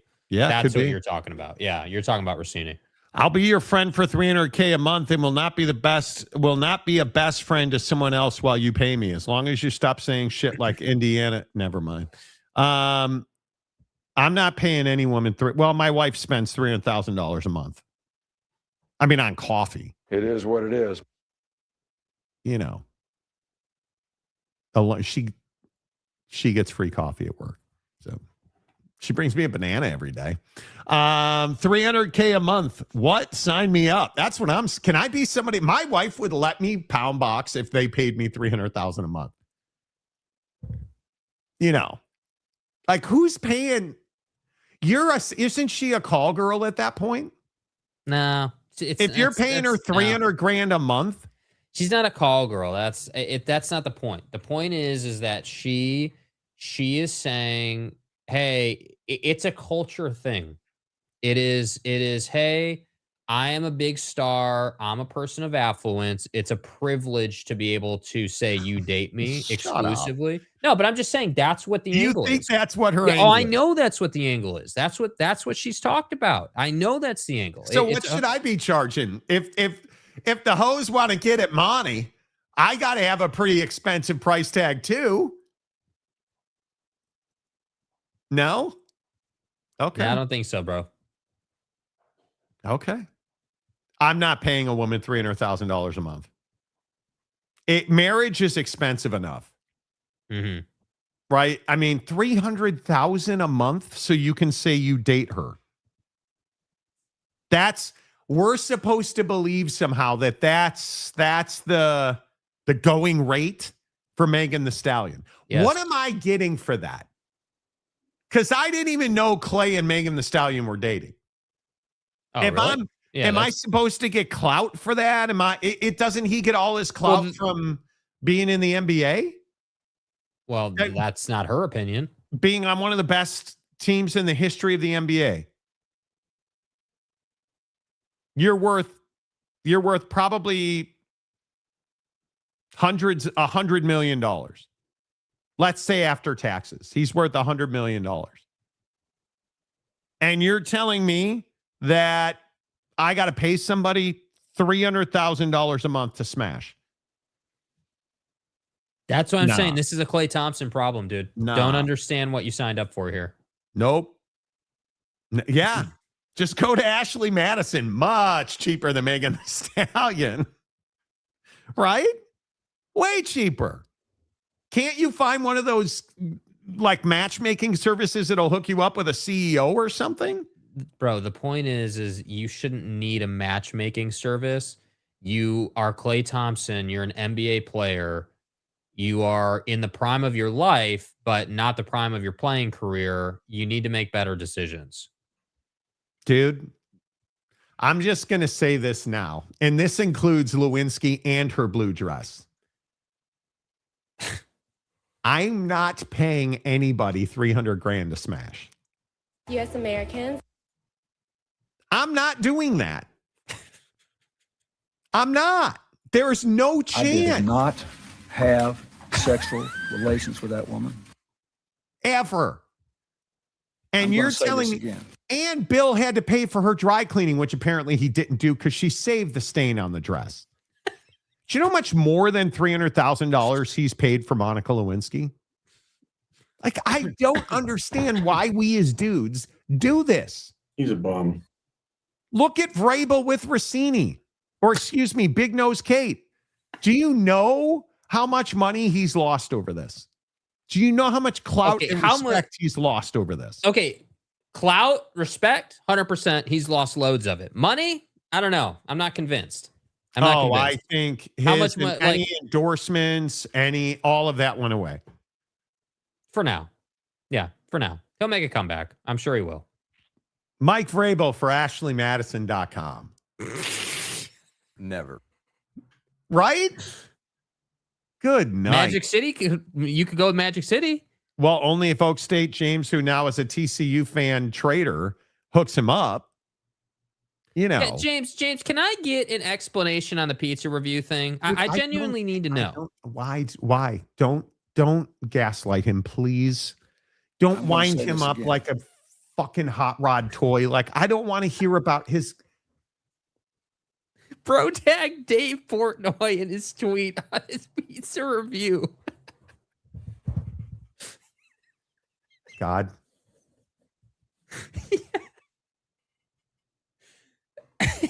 Oak State James thinks he can be Dave Portnoy reviewing pizza. And so he's making I'm guessing you have one of these videos that I'm sure is just. I don't have it available to play, but it's all over my Twitter. He's tagged me like 3 times. Okay, hold on a second. Hold on. He's now claiming he grew up on New York pizza. What, now you're a New Yorker? Okay. I can't. I'm not. You're not a fucking New York. No, you're not. No, you didn't. No, you. Bro. Frozen pizza. Frozen pizza that the Walmart manager brought home is not New York style pizza. What, Monty? It's deep dish. What? I grew up on New York in America. God. Okay. Look, what's next? A Scatabo jersey, dude? You do you. You do you. I wish you the best of luck. Yes, Sbarro doesn't count. Domino's doesn't count, brother. You guys remember as a kid, you probably know because you're all like 13 and I'm 53. But when I was a kid, Sbarro at the mall was like high-end eatery. In the food court at Hawthorne Mall, hell yes. Hi, this is James. Welcome back. Oak State James doing Sbarro pizza reviews is not what I'm here for. It is and championship now, week. Yay! All of a sudden, Buddy from Buc-ee's wants to tell you what the best pizza in Texas is. And now, well, I grew up on New York. You did not. Oh, look, there's no need to tell the internet they broke up. Kind of like Sandusky and Paterno. Scumbag. New York State, not the city of New York. He was in Syracuse. Who was Dave Portnoy? Bro, how is this a development? You're telling me that you lived in New York. Who? And James is claiming to have lived in New York, that his hometown is in between Syracuse and Utica. I don't buy it for a second, dude. I don't. There's no way, bro. There's no way. Oh, right here. No way. And I'm not taking pizza advice from you. Wings at a strip club. Okay, we can chat. Pete, did you watch one of his videos, Jake? No, he tagged me multiple times on But Twitter. You didn't watch it. I did not watch it. No, I did not. Nope. I did not watch it. I believe I retweeted one of them. So, and you know who's really to blame for this? Marcus is to blame for this because he DM'd me Marcus is a nice young fellow. And Marcus here. But he's got like 30 Twitter burner accounts. Who are you, Kevin Durant? And he's like, dude, I'm blocked on your Twitter. What's the problem? And I'm like, I don't even see your Twitter account. Oh. And I go into filtered DMs. And even he is sending me Big Nose Kate sitting at the bar slobbing with Mike Vrabel videos. I'm telling you, you're missing on this story, bro. No, everyone's about it. Everyone loves it, dude. Everybody. Okay. Maybe I am. Yeah, maybe I am. Rosati's Chicago pizza extra yummy. Yes. Rosati's is great Chicago style pizza. Yeah, dude. Yeah. I went to high school with Matt Patricia. No, you did not, dude. No. Okay. No. First of all, I went to high school with your mom. Nobody cares. Because shit's going good. I went to high school with doesn't matter. That doesn't make it more credible that you're going to review pizza better than Dave Portnoy. Yay! Because my guess is your pizza review, and do I need to go watch one? Probably not. I already know how they are. This pizza's good. Okay, on to the next one, bro. Horn frogs. That's what it'll be. Bro. If I can prove it, can I come on the show? No, you can't. Bro, I asked you on the show 2 years ago and you wouldn't do it. I literally tried to call you on the show. You were like, hello, what do you guys want? Okay. You don't get to do it again. Wait, are you his dad? I could be. You know. Who needs the Marvel multiverse when we have James, the alternate universe? Exactly. That's what I'm saying. How is Bro from New York? How did this happen, dude? Like, how? James, and now you want to come on the show. You wouldn't come on the show in previous incarnations. We literally had you on the phone and you wouldn't do it. You said you need no. to change all your branding to New York State James now, dude. You've left the Oak State James name behind. And how? Here's a question. How are you not a Syracuse fan then? You're a fan of every other team. Well, Monty, that's where my orange came from. How do you think I migrated to Oklahoma State? I was a Cuse fan and Boeheim, and it was just amazing, Monty. I vividly remember you being like, I have to chart. I can't come on the show. Okay. You got all kinds of time to chart now. Oh, you want to promote something, so you want to come on the show. Got it. Got it. Yeah. You know, James is a Highlander. He's from lots of different places. Yeah, can I get some of the fake burner accounts mocking James to change their name? Like James's right hand. Can you change your name to James's right hand in New York? Or like, can we get some updates to the comment section, please? This is wild that you're from Syracuse. And you've never brought this up before. I don't remember you ever bringing it up, ever. Big Daddy Magic. James, I'd like to hear about your pizza reviews. I'm going to need a good pizza joint in a couple of weeks when San Antonio is having a parade. Here we go. Dude, I don't know what's the deal with Wemby. But the way he handled the presser the other day regarding the league's concussion protocol and him, without explicitly saying it, insinuating that the process he had to go through was somehow more rigorous than it should have been, or like he shouldn't have missed time or whatever it might have been. It's just an outlandish dude, you dribbled your head, literally your face, off the floor. And you think that they're just going to let you walk right back into the locker room, take some lidocaine and B12 and come back out on the floor. That's not happening, dude. It's just not. Like, that's not going to happen. And by the way, if one game defines your team in a series, like, I can't help you at that point, dude. Like, be better.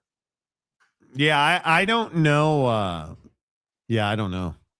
James, when they went politically correct, changed it from Orangeman to Orange, I was out. That was so stupid. So you were a Syracuse fan. Mayor of Montytown. Ball didn't go in the hoop. I went to high school with Michael Jordan. He was in another state and graduated years before me. Yeah. Yeah. Dude.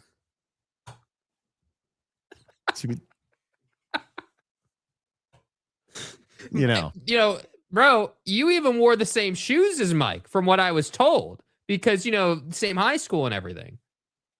I've turned in real quick on that. Is it old man behavior to be wearing running shoes every day instead of your hundreds of pairs of Jordans?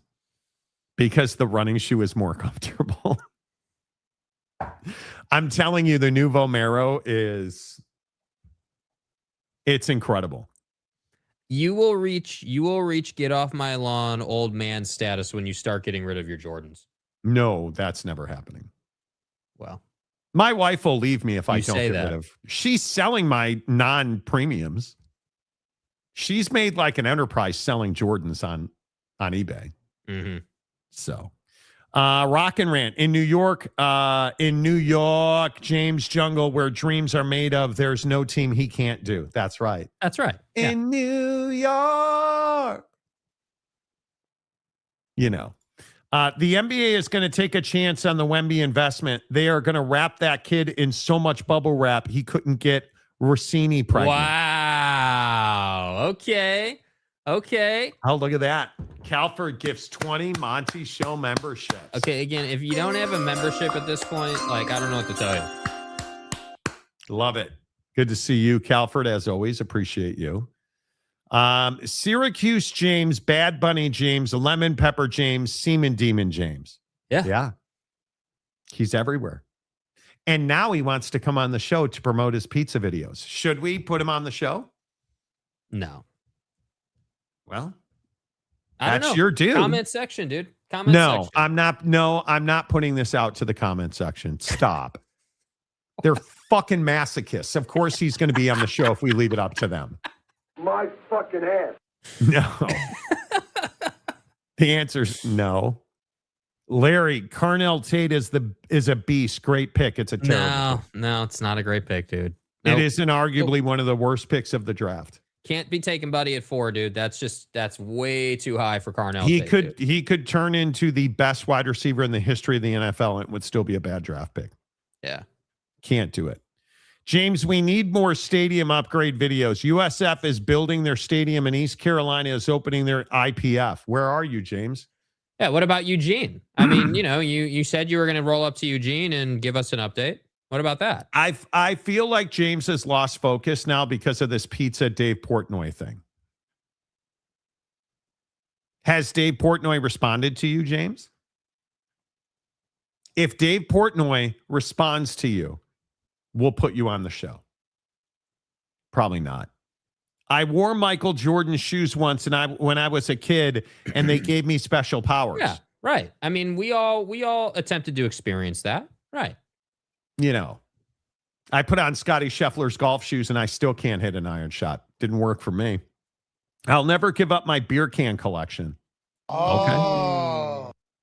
Okay.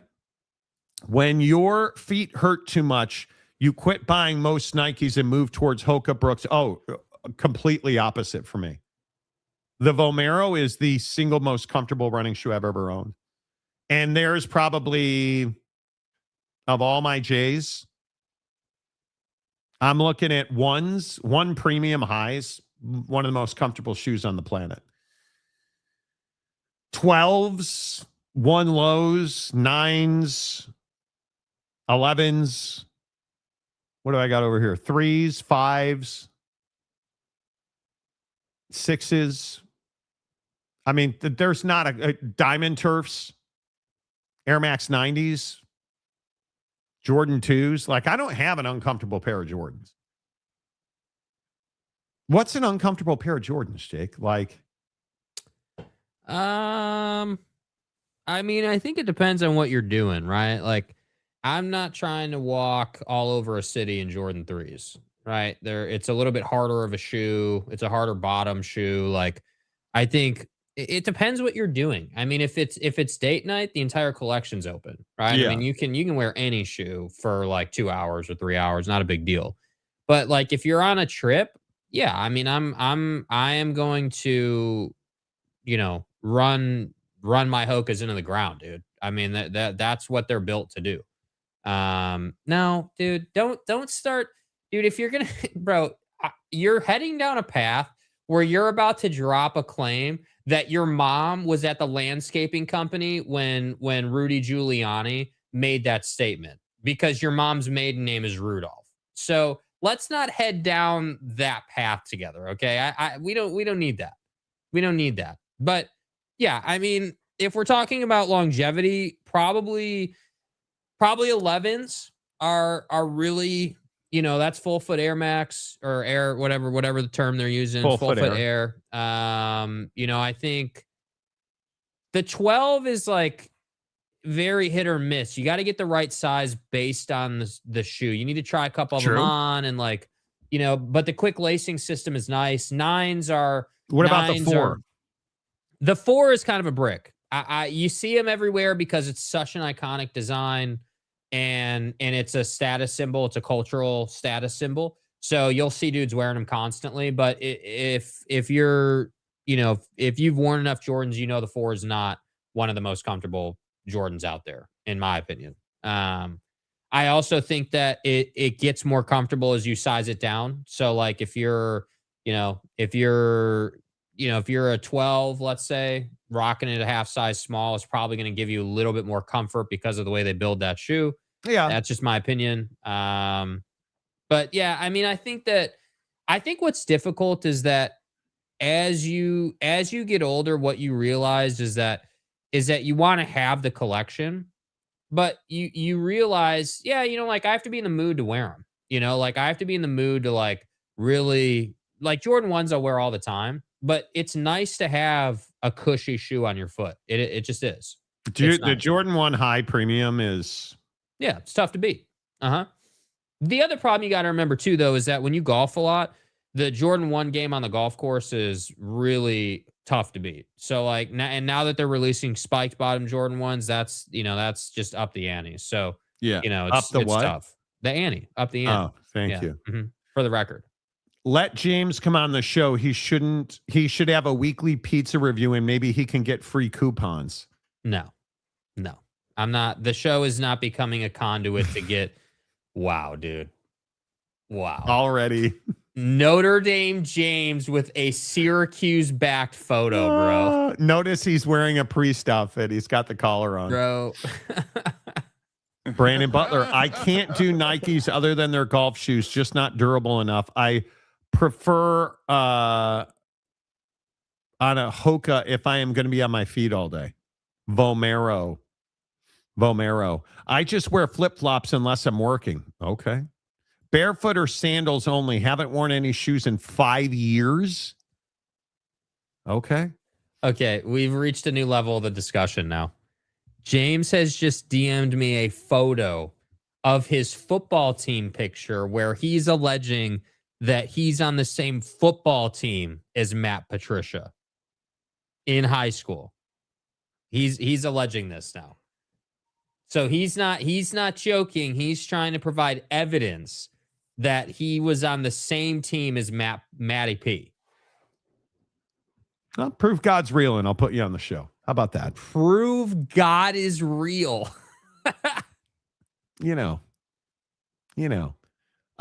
Thanks for answering one of the security questions for me, James. What was the name of your first job? Where were you born? And what's your first pet's name? Thanks in advance. Right? I'm just saying. Date night in Jordan's. Did you walk around the mall and take her to Sbarro? Dude, have you? See, you're uncultured, bro. You don't understand the game, bro. Rolling up to dinner in a crispy pair of 1s or 3s with a nice little fit on. That's a lot of fun, dude. That's a good time. Wearing Jordans on date night is not outrageous at all.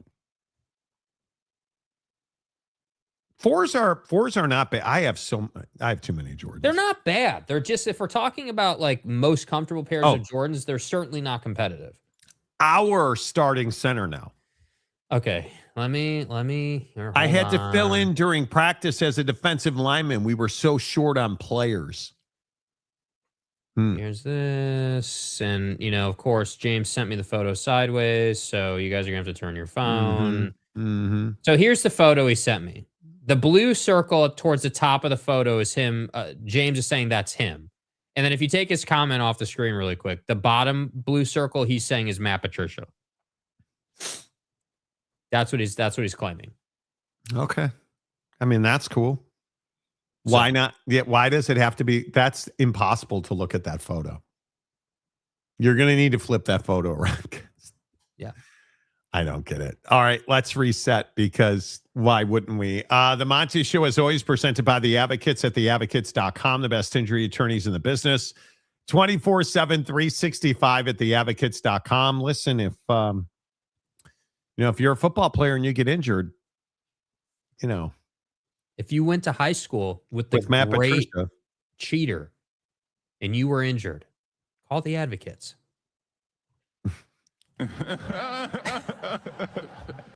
Syracuse, New York.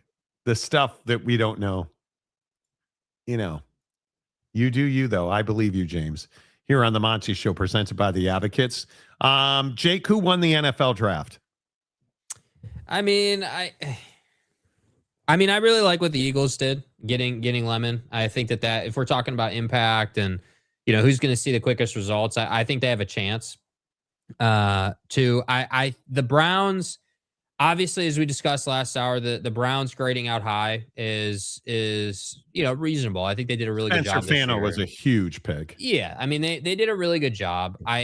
Again though, this part of the equation where like the trust level you have in bottom tier NFL organizations to get it right, that's the part where I struggle with this question, because answering, hey, like who won the draft? Well, the Browns had a really good draft. If you're just looking at like the guys they took. The Jets had a great draft. The Jets had a great draft if you look at the guys they took. But my thing just would be, is winning the draft, does that proposition end on when the draft is over? Or are we saying that ends after we see what those guys did and how you used them and all that? Because that for me, that's where it ends. Hey, Arvell Reese, is with your team now. And, what does that look like? How do you use him? What kind of impact is he going to have? What kind of impact does Ruben Bain have for Tampa? What does this guy or that guy do? What does Jeremiah Love do for the Cardinals? So I think that's where I look at it and I say, yeah, the Browns probably had like the most productive draft in terms of adding talent, getting better.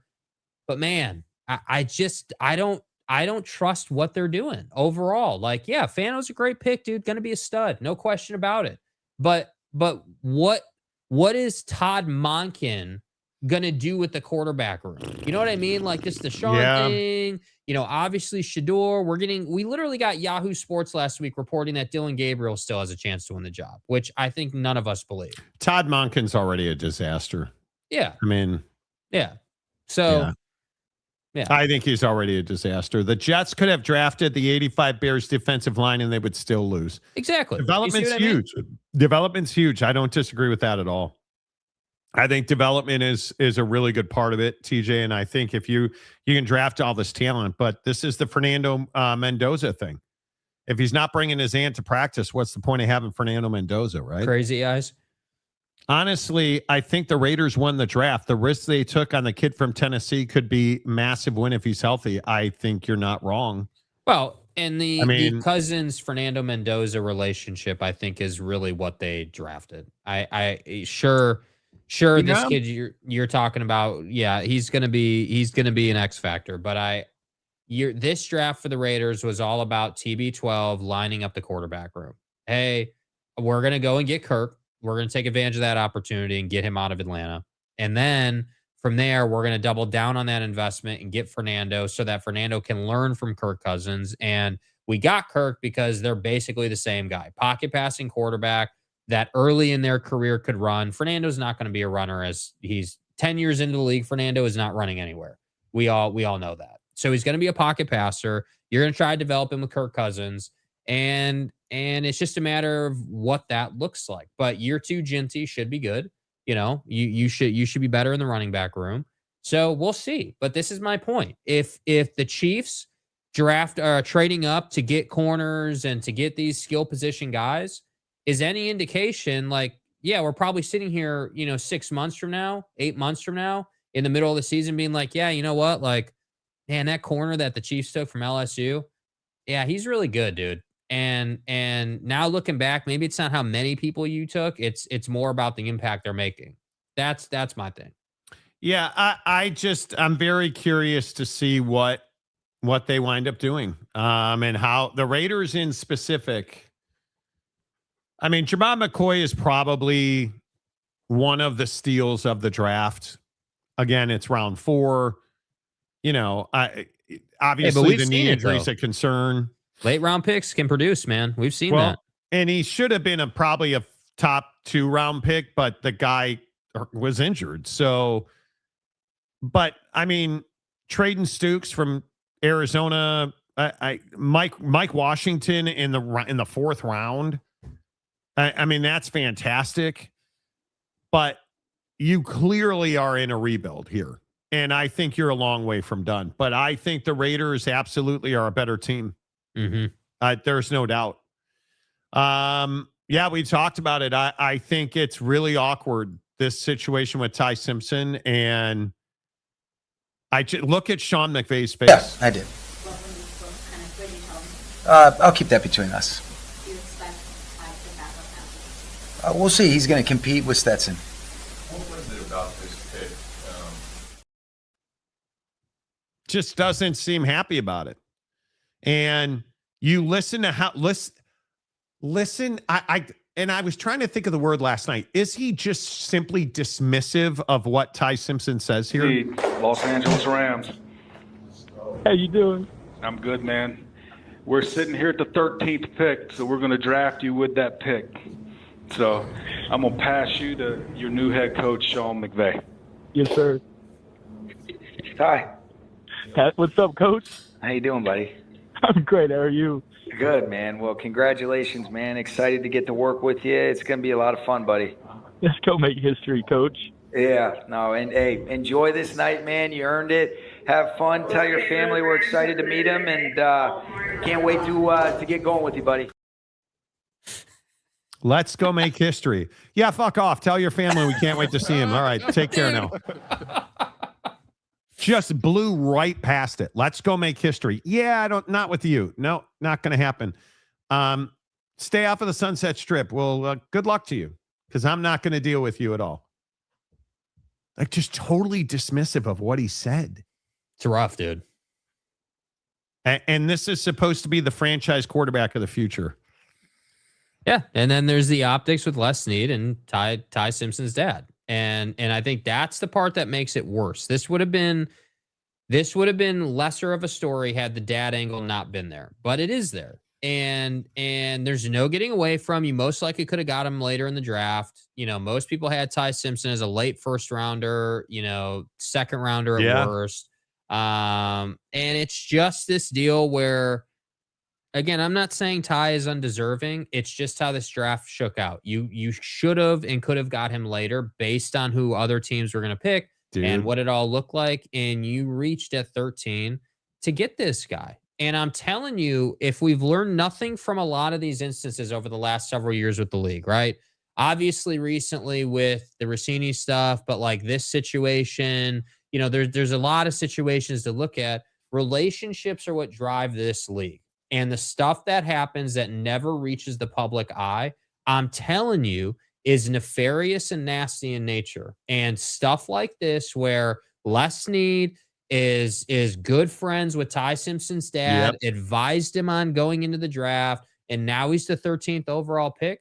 I mean, again, it's like it's not what you want your optics to be. And I agree. I think that I was a little surprised that more wasn't made from the public, just from rando fan, about the Les Snead, Ty Simpson dad relationship. Oh, I think it was pretty significant. I mean, that's the reason. I think that was at least in my mind, that was the story coming into the show today. That's the worst pick in the first round. Yeah. Yeah. I mean, I know you think it's Jeremiah Love. No, Cardinals is the worst pick in the first round. This would be the second worst pick in my opinion.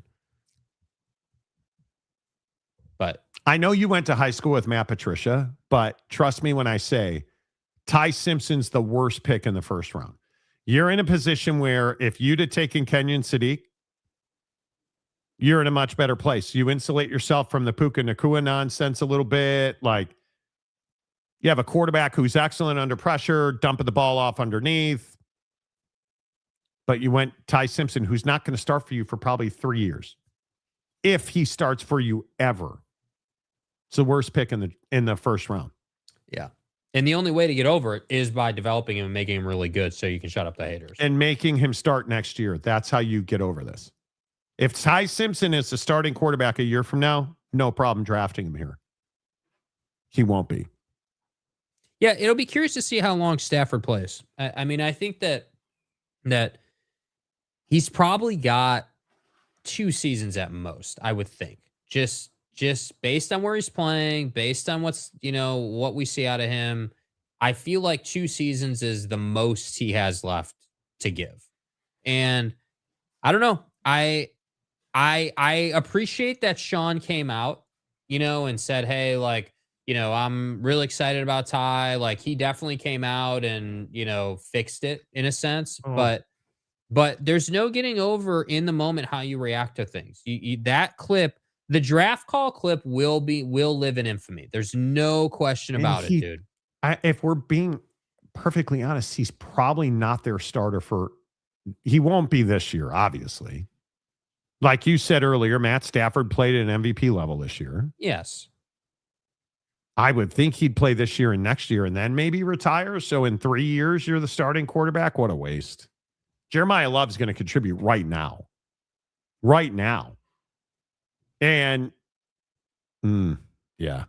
Don't say anything bad about Jeremiah Love. You'll hurt Notre Dame James's feelings. Yeah, I know. But Vok was going to come and chew my head off. I get it. My issue with Simpson pick is the money. Lots of bag paying that much for a 2-year backup. Huge.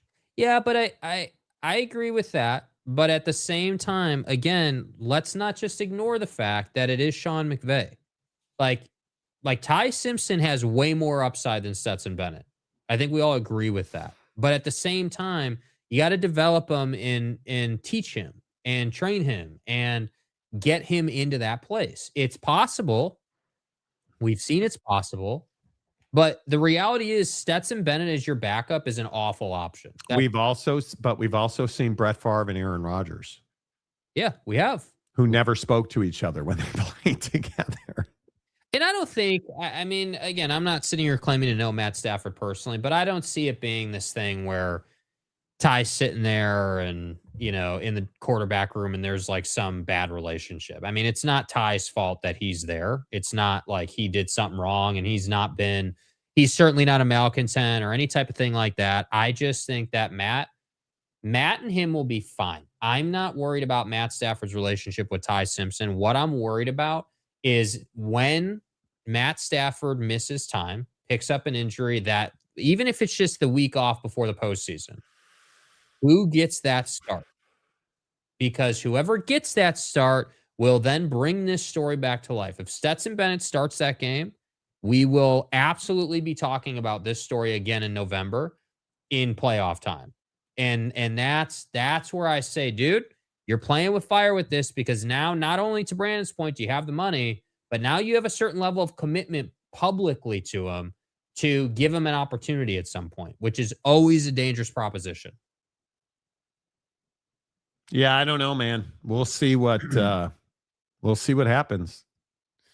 You want to know how good your team is? See where they get value in their pick versus the money. It's why I'm upset the Bears didn't go D-line in the first. Oh, dude, I think the Bears,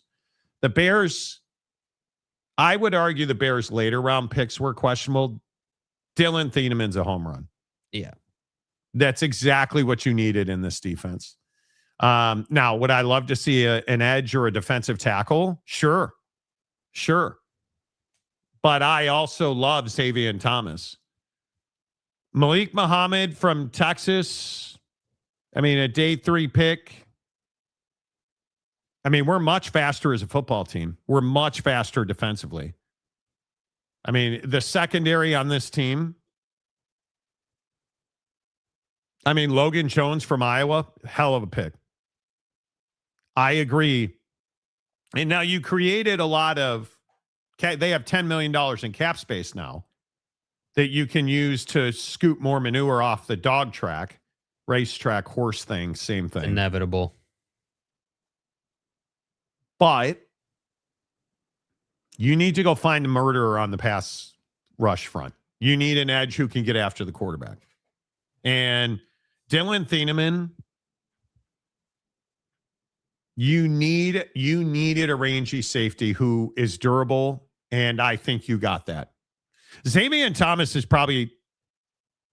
he's the most exciting player in this draft. Nobody's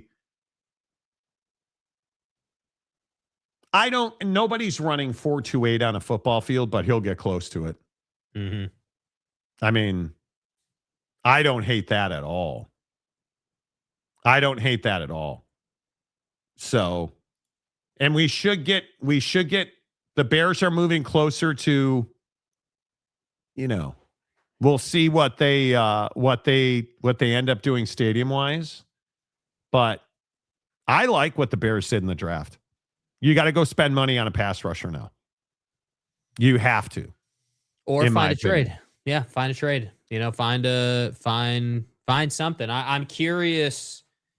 We've talked a lot about the Raiders. I'm curious what Max's future looks like with them and what, how that kind of goes down after the Ravens thing and, just that whole drama. Obviously Max put out that statement saying he was ready to move forward with the Raiders and he's all in and, he's totally bought in. But we'll see. I still maintain there's opportunity there if the Bears want to go and try and get him.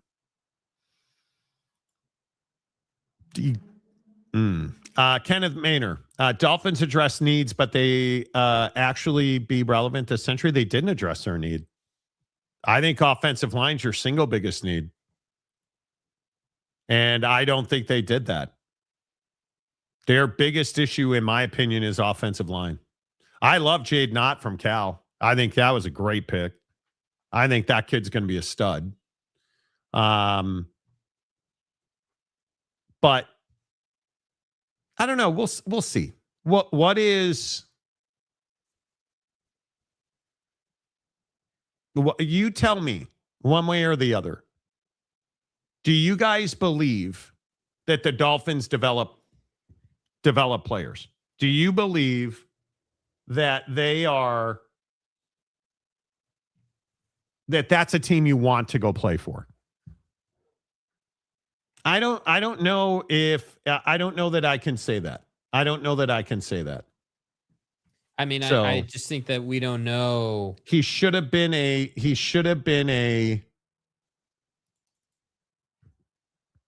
that's a whole different organization now, is it not? Right? Do we agree with that? Dude. Jeff Hafley is your head coach. We don't know what he's bringing. We don't know what that looks like. We don't know. You don't even know who the hell Jeff Hafley is. Like, you know what I mean? Like, it's not like you went and got John Harbaugh. Jade Knott should have been. Hold on.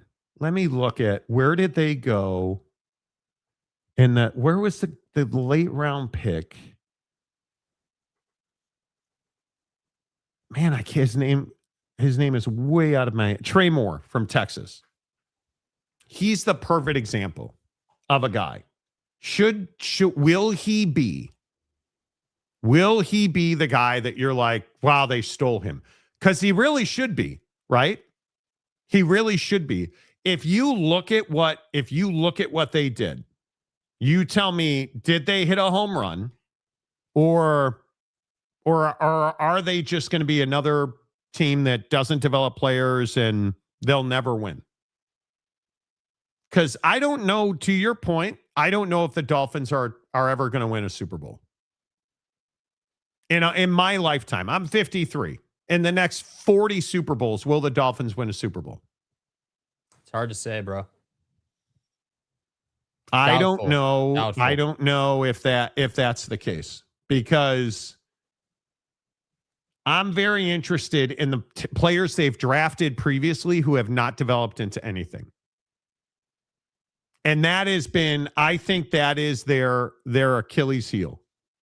Because if you look at Caden Proctor, you should be significantly better.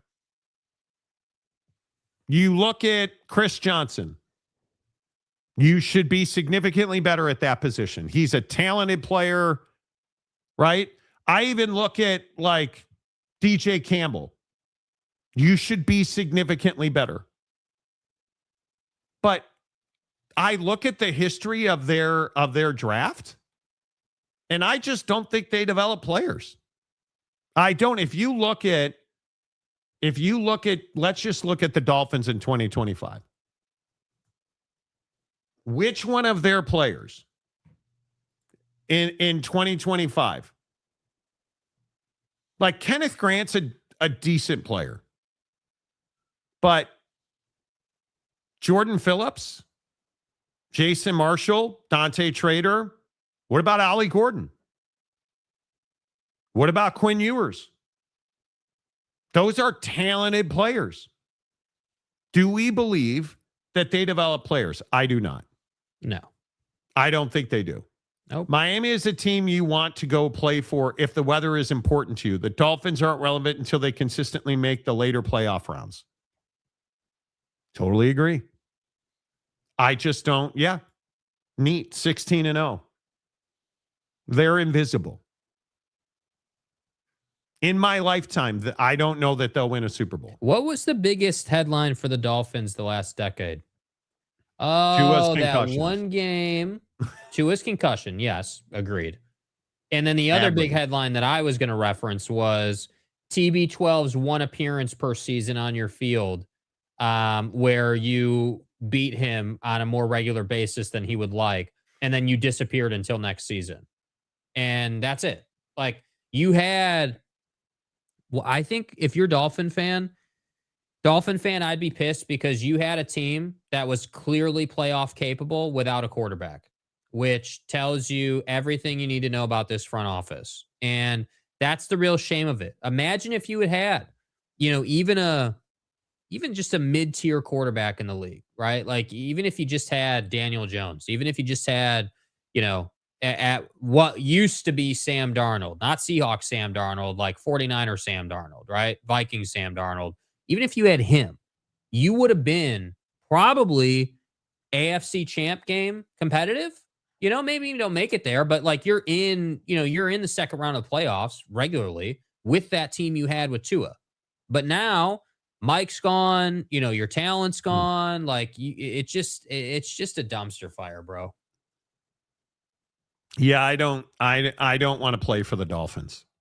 And we haven't even gotten to Tyreek. I mean, come on. Yeah, I don't want to play for the Dolphins. But, you guys would like Matthew Stafford. He's a golf fanatic. Every time I got an autograph from him, it's always been on a golf course. Okay. Teams in Miami's don't hit home runs. Clearly not. No. Miami sports is rough. Well, the Hurricanes are clearly the story. Like, they're more interesting than the Dolphins. The Marlins are a 0. The Heat right now are not great. What are you, Chicago? I mean, the Panthers are good in the NHL. Stanley Cup good. I guess. Yeah. The Dolphins is a pathetic organization and has no class. Well, I wouldn't go that far. The Dolphins pissed off half of South Florida by not taking Bain. And yes, they needed offensive line help, but Proctor is questionable to cite his physical stats. Feast or famine pick with him. I don't disagree with that at all. Dolphins haven't been relevant since the 90s. I would agree with that. I don't know. Tannehill had some teams, dude. Tannehill had some teams that were good enough. Yeah, but when have you been again? I'm a big Super Bowl or bust guy. That's really all it is. To me. That's the whole thing. But if I look at the best picks in the draft, I don't know. I think if I just look, Mansour Delane's going to be tough to beat. I mean, he makes Kansas City significantly better. Does he not? I think he does.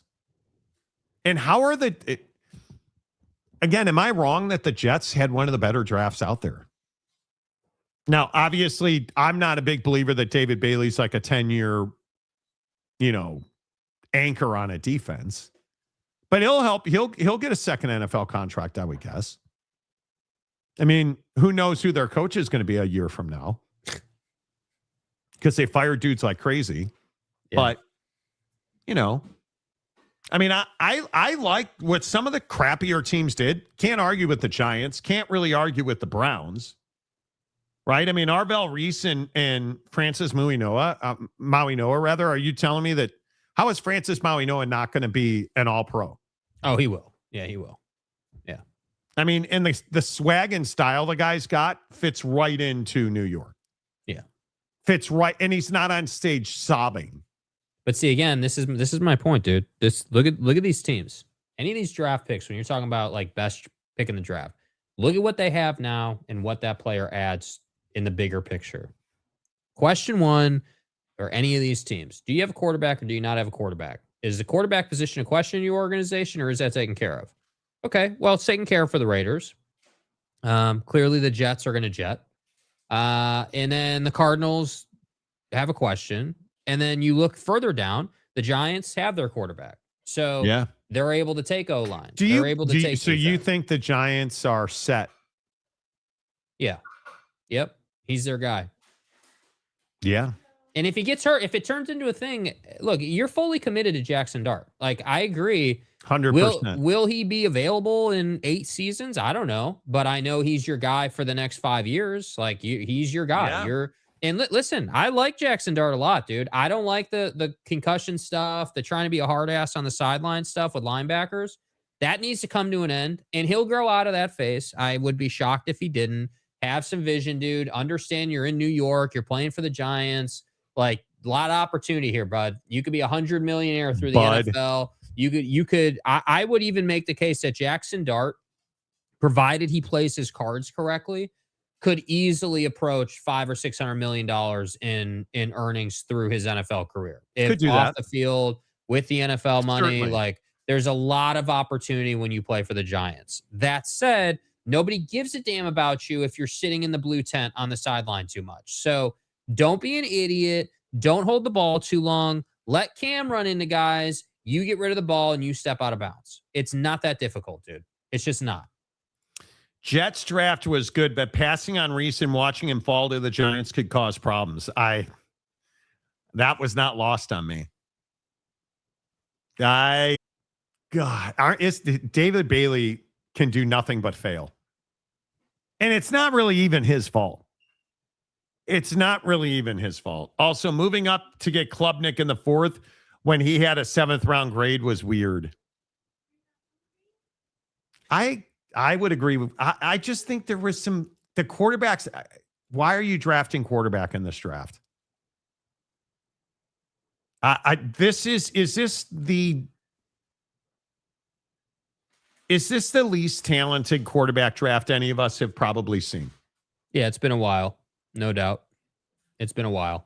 And why would you reach for Klubnik and not reach for Nussmeier at that point? If you were just looking for best quarterback. Because you know what that is, dude? That is them saying we like Klubnik more for a variety of reasons. That's it. It's their opinion. It's their draft process in the macro, as Les Snead likes to say. Like, it's you saying, hey, we have a process and Klubnik was a better fit. None of us agree with that, but I would agree. Again, that's their reason. None of us agree with that. Like, literally nobody agrees that you should take Klubnik over Nussmeier. But again, Nussmeier got Brian Kelly, right? Nussmeier should have been a Heisman guy, should have been a national championship guy.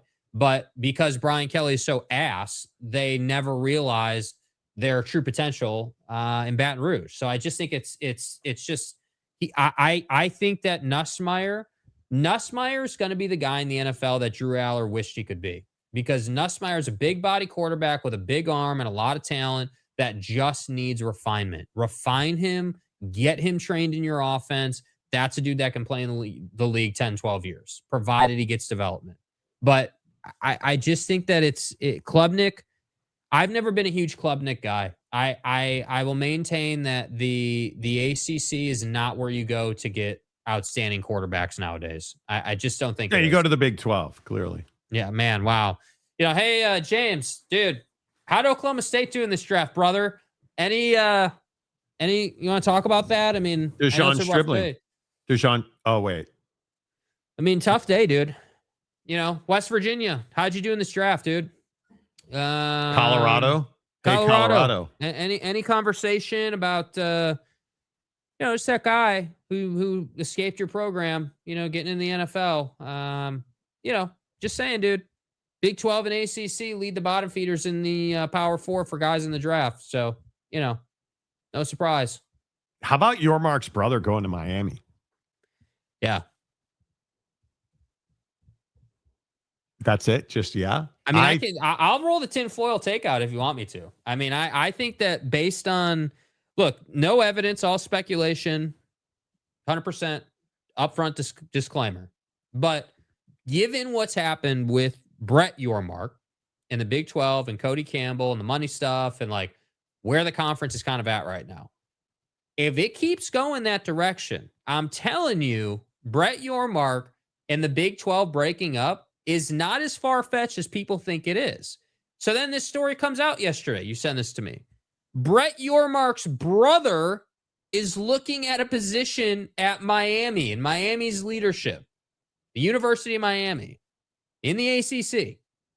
Are you telling me that there's no possibility, no way, no how, if it keeps going the way it's going in the Big 12, they take the smash deal, Cody Campbell keeps doing what he's doing, no way that Brett doesn't at least consider it? As soon as I saw that story, I was like, dude, you are playing with fire here, bro. Playing with fire, man. You really think he would go? A, Jim Phillips isn't going anywhere. B, you really think Brett Yormark would leave the Big 12 to step down to the ACC? Well, I don't think it's a step down. That's the problem, dude. Like you're gonna have a hard time saying that. And I'm not saying Brett would go as the commissioner. There's a variety of different positions. Like he's clearly an extremely talented and skilled individual in what he does. He could do a lot of different things. The commissioner role is just one of those things. So I'm not saying he's replacing Jim, but what I'm saying is that you're looking at a league that is getting to the CFP more regularly. You're looking at a league that is in the process of competing for national championships now more regularly. The ACC, in my opinion, in football at least, is in a better place than the Big 12 is. And that's remarkable considering that the ACC is soft as hell in football. Like, we're talking about 3 teams here that really do all the league's bidding. And the Big 12 can't overcome that. So I don't think that right now the Big 12 has a stake to the ACC. I think it's the other way around, man. Yeah. Yeah. Well, he's not leaving the Big 12. Brett will be the next NBA commissioner. I think that job will be open in 2 to 3 years. I think that's I would love that. I would, dude. We haven't had the opportunity to talk a lot of, round ball going through the round hoop on this show lately. And the reason for that is there hasn't been a lot to talk about, honestly. It's really just been Braun and, the Wemby concussion thing. But other than that, I mean, what really is there to talk about with the league? But if Yormark were to step into that position, I think you would see a massive shakeup in the NBA, just with like the tournament stuff and the floors and like just all the gimmicky crap that the NBA is doing lately. I think you would see change 100%.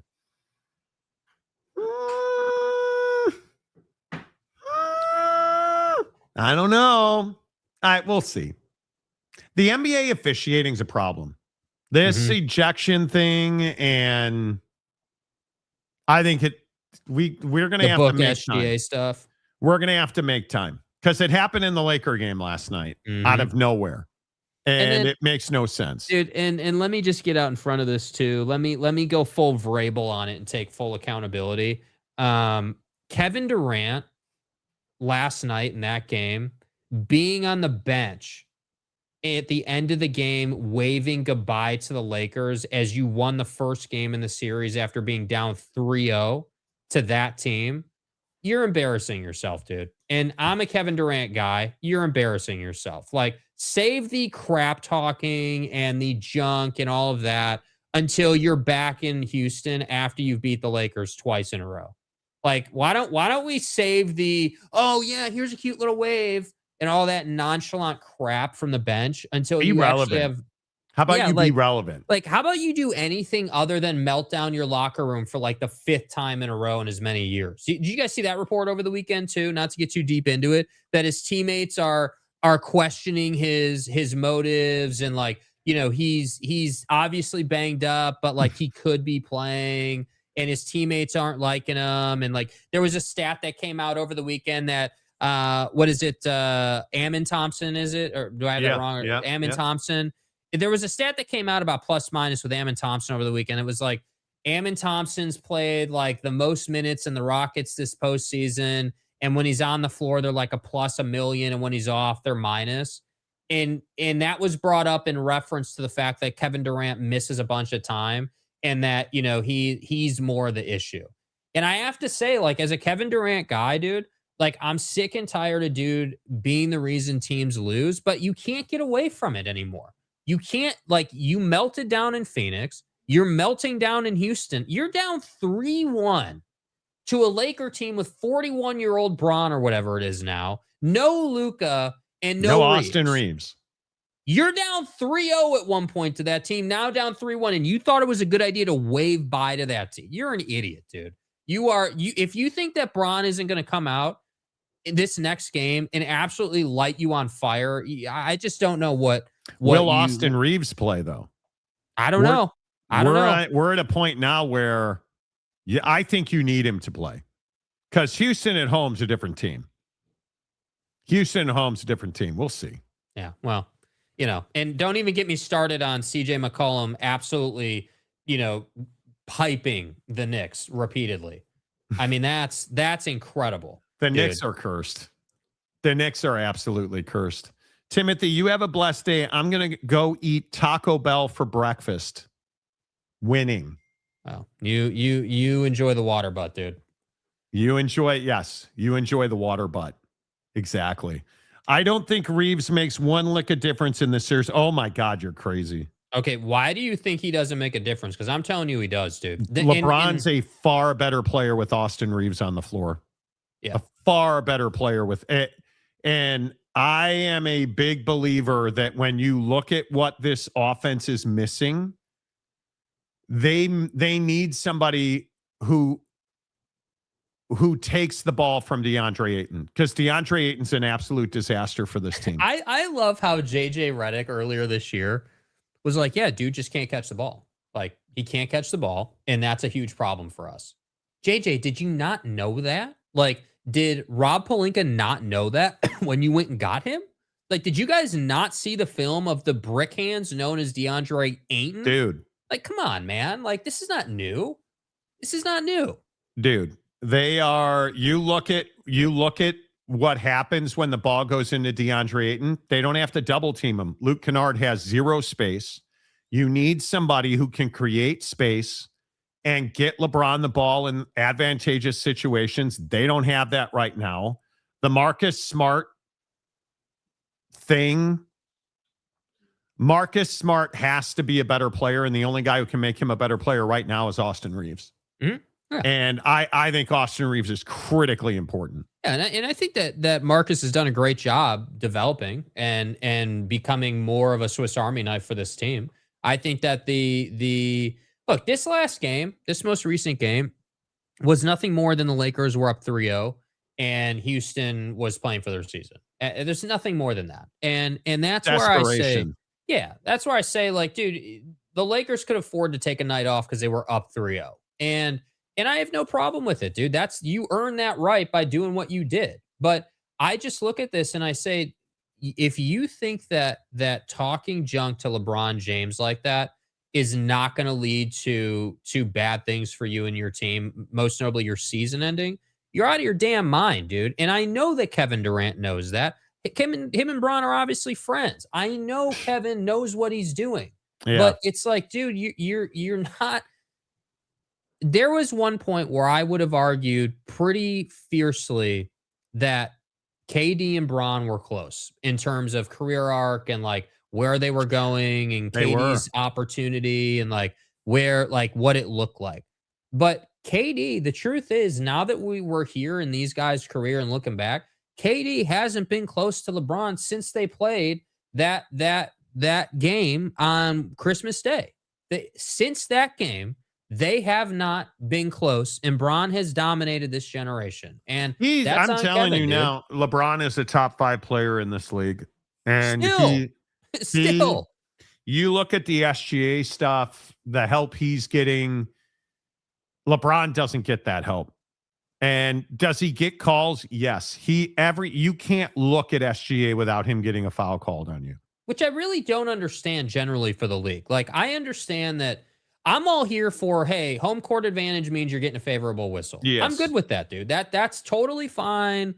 Like, it makes for entertaining basketball. I'm good with it, man. That's not a problem. But this nonsense where Book gets called for one and then SGA doesn't get called for doing the exact same thing, that's where I kind of draw the line and I say, like, I understand the OKC story is like a nice little story for the league. you can't have them going on like No. a 5-year run where they win like multiple championships. And like, I need more Jason Tatum absolutely breaking dudes off from 3 and more Braun and like more of the big teams playing in the championship. And I just am, the league needs more of this, dude. The league needs Anthony Edwards to figure out his knee after that awkward fall and help carry the Wolves past Denver, man. You need that to happen, dude.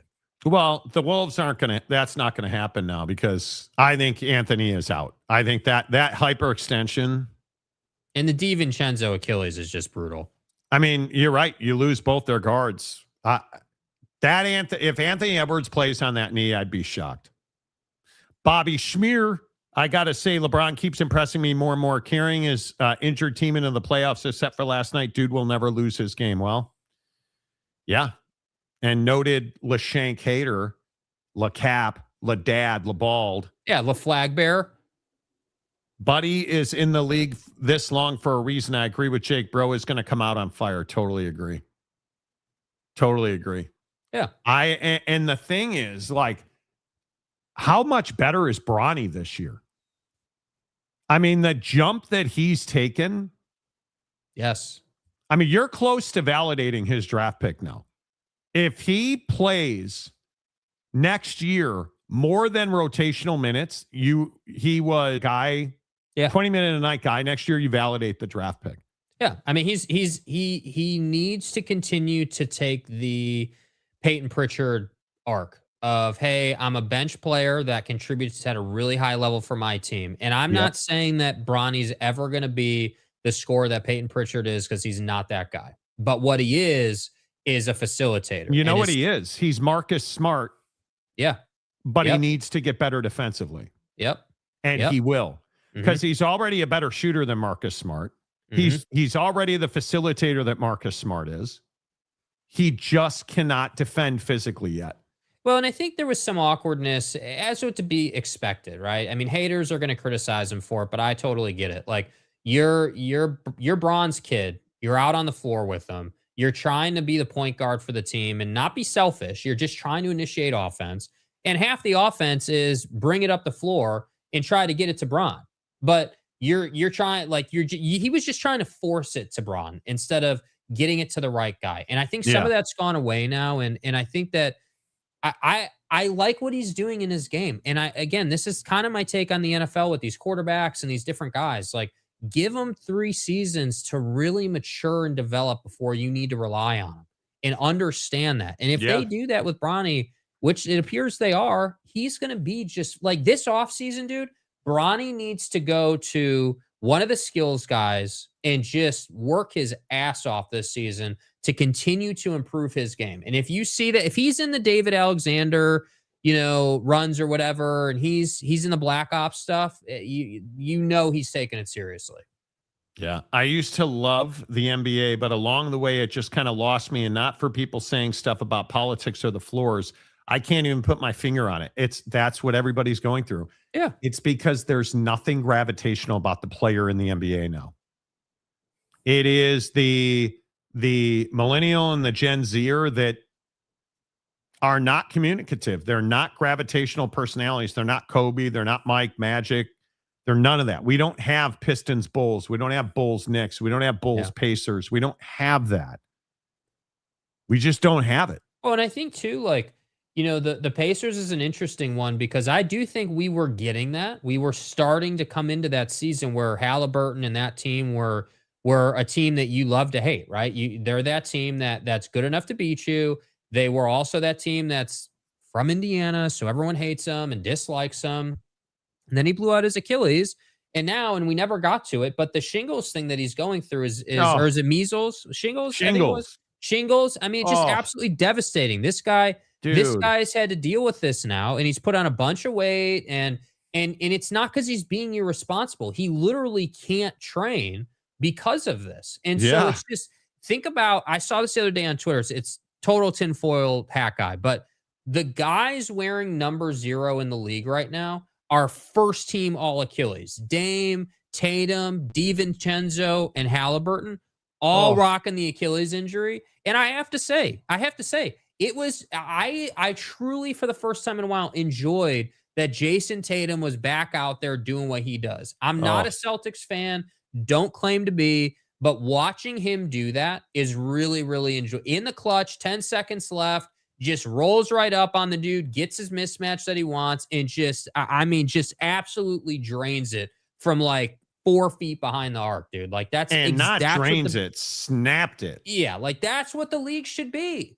Yeah. And we're starting to get some of that, but I look at the teams who have been good lately. Denver, then OKC. Like we've lost Lakers and Dallas. That rivalry is not available to us right now. Yeah.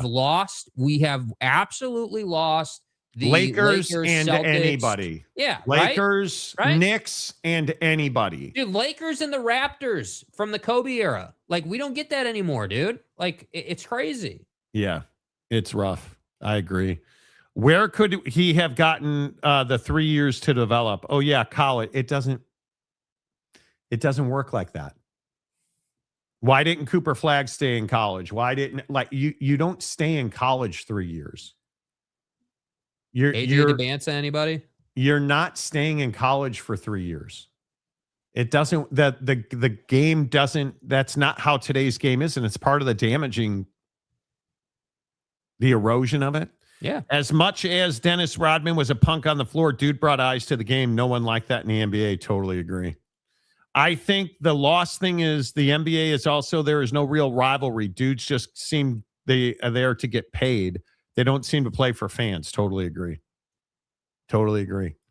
I think Kobe was the great player to bring eyes, competition, everything to the NBA. Nobody since him. I totally agree. Yeah. And it's why I keep saying guys like Victor Wembanyama, who are so ridiculously talented but have zero to say. You don't care about him unless he's on the floor playing the game of basketball.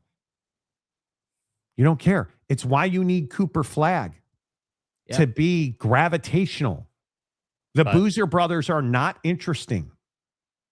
They're not interesting. Buddy from Kansas. Don't want to Platerson. He's not interesting. AJ DeBanza is not a personality. They're all fantastic ballers. Do anything with them? I don't. AJ DeBanza is playing golf. You want to go play golf with AJ DeBanza? No, not really. No, I don't. I don't. Yeah, I mean, I do tend to agree that when you look at the money that the Kobes of the world weren't making early in their career, that's part of why he had the aura he had, because he had to come out and the longest time. I mean, this probably took place. I mean, you could speak to it too from the Jordan era, but like, dude, the longest time in the NBA, you had to go out on that rookie deal and earn that second contract. Earn the hell out of that thing. Yes. And that doesn't take place now. And that's what I really do think that's the thing. It's not that I really don't think it's that millennials don't like to talk or like avoid it. They just don't feel a need to now because there's nothing for them to really talk about. What are you going to talk about? What's the deal, man? But look at the NHL playoffs. The problem is the NHL is the exact same way. But the game is so much better. The product is so much better now in the NHL. What's the top storyline in the NHL right now, dude? Connor McDavid got a thumb stuck up his ass by the officials last night. And they're that's down probably the top story. to a bum-ass Ducks team, dude.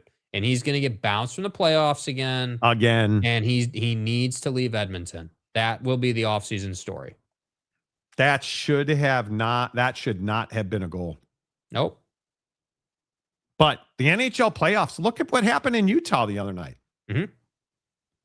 That town's on fire for the Mammoth. But and again, like most other cities, Utah is a front runner's market. If you're good, everything's good. The NHL playoffs are superior because the product is really good. We're seeing fights and we're seeing line brawls on the opening face-off of an NHL playoff game. That's good for TV. Yes. We're seeing big hits, open ice hits in the playoffs. That's good for TV. We're seeing Sidney Crosby the other day have a massive game. That's good for TV. What's good for TV in the NBA? Victor Wembanyama is paint drying. Paint drying. Yeah. And I agree with you. All of these torn Achilles, not good. Jason Tatum missing. And he's one of the likable guys with his kid and in his game. He's a dominant player in the league. yes. Even D. Will had more drive, more it personality-wise than most players right now. NHL playoffs have been incredible this year. How about the Penguins getting absolutely worked? And then Sid coming back and having a huge game. Dude, think about Pittsburgh sports fan right now. Think about this. The last several weeks. Think about this. Dude, Pittsburgh. So the Penguins get worked by the Flyers before the draft starts, right? Their first game, they get worked. Then the draft comes around and Howie Roseman absolutely torches you in the draft with the Mekhi Lemon situation. And then you get beat again. Like again, and then inevitably Paul Skeens is going to get traded. You know that's coming, Pittsburgh fan. Like, don't be surprised. Don't tell me you were shocked. You know that's coming. So if you're a Pittsburgh fan, it's not a good time right now, dude. It's not a good time. I don't know what Penguins hockey looks like after Crosby and that group of guys. Find out tonight. Is right? gone. We'll find out tonight. Yeah, I don't know what that looks like, but it's just not good right now, dude. It's absolutely not good. Yeah. But hey, at least for Philly fan, the 76ers brought back their black unis so we can all celebrate Paul George looking nice in that. Yeah. So, yeah. I don't know. I think it's a fascinating conversation. I really do. And I think that the NHL playoffs are massive right now. I'm here for every face-off. Mm-hmm. And I'm a diehard Laker fan.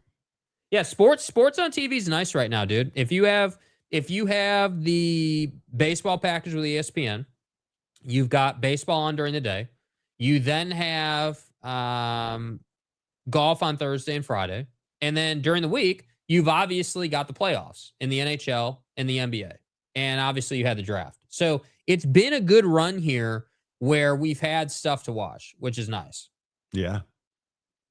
Cubs and Padres tonight at Petco at the park. Yeah. Cubs have won 8 of 10 until they went to Los Angeles and, got it put in them. It's fine. It's fine. It is what it is. The Monty Show is always presented by The Advocates at theadvocates.com. The best injury. That's the wrong button. Sorry about that. My bad. Made a mistake. That's my fault. Sorry.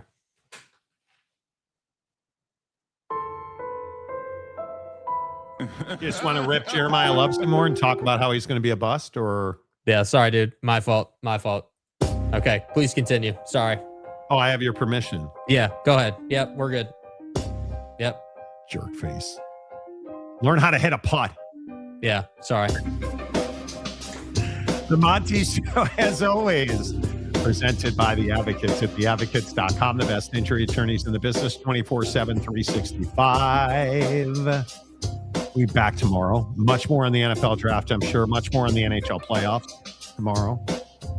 We'll find some way to say Notre Dame sucks. And to work in the Russini story that you hate. Oh, let's celebrate. Oh, somebody cheated and their kids are devastated and their families are falling apart. Lead the show with it, Monty.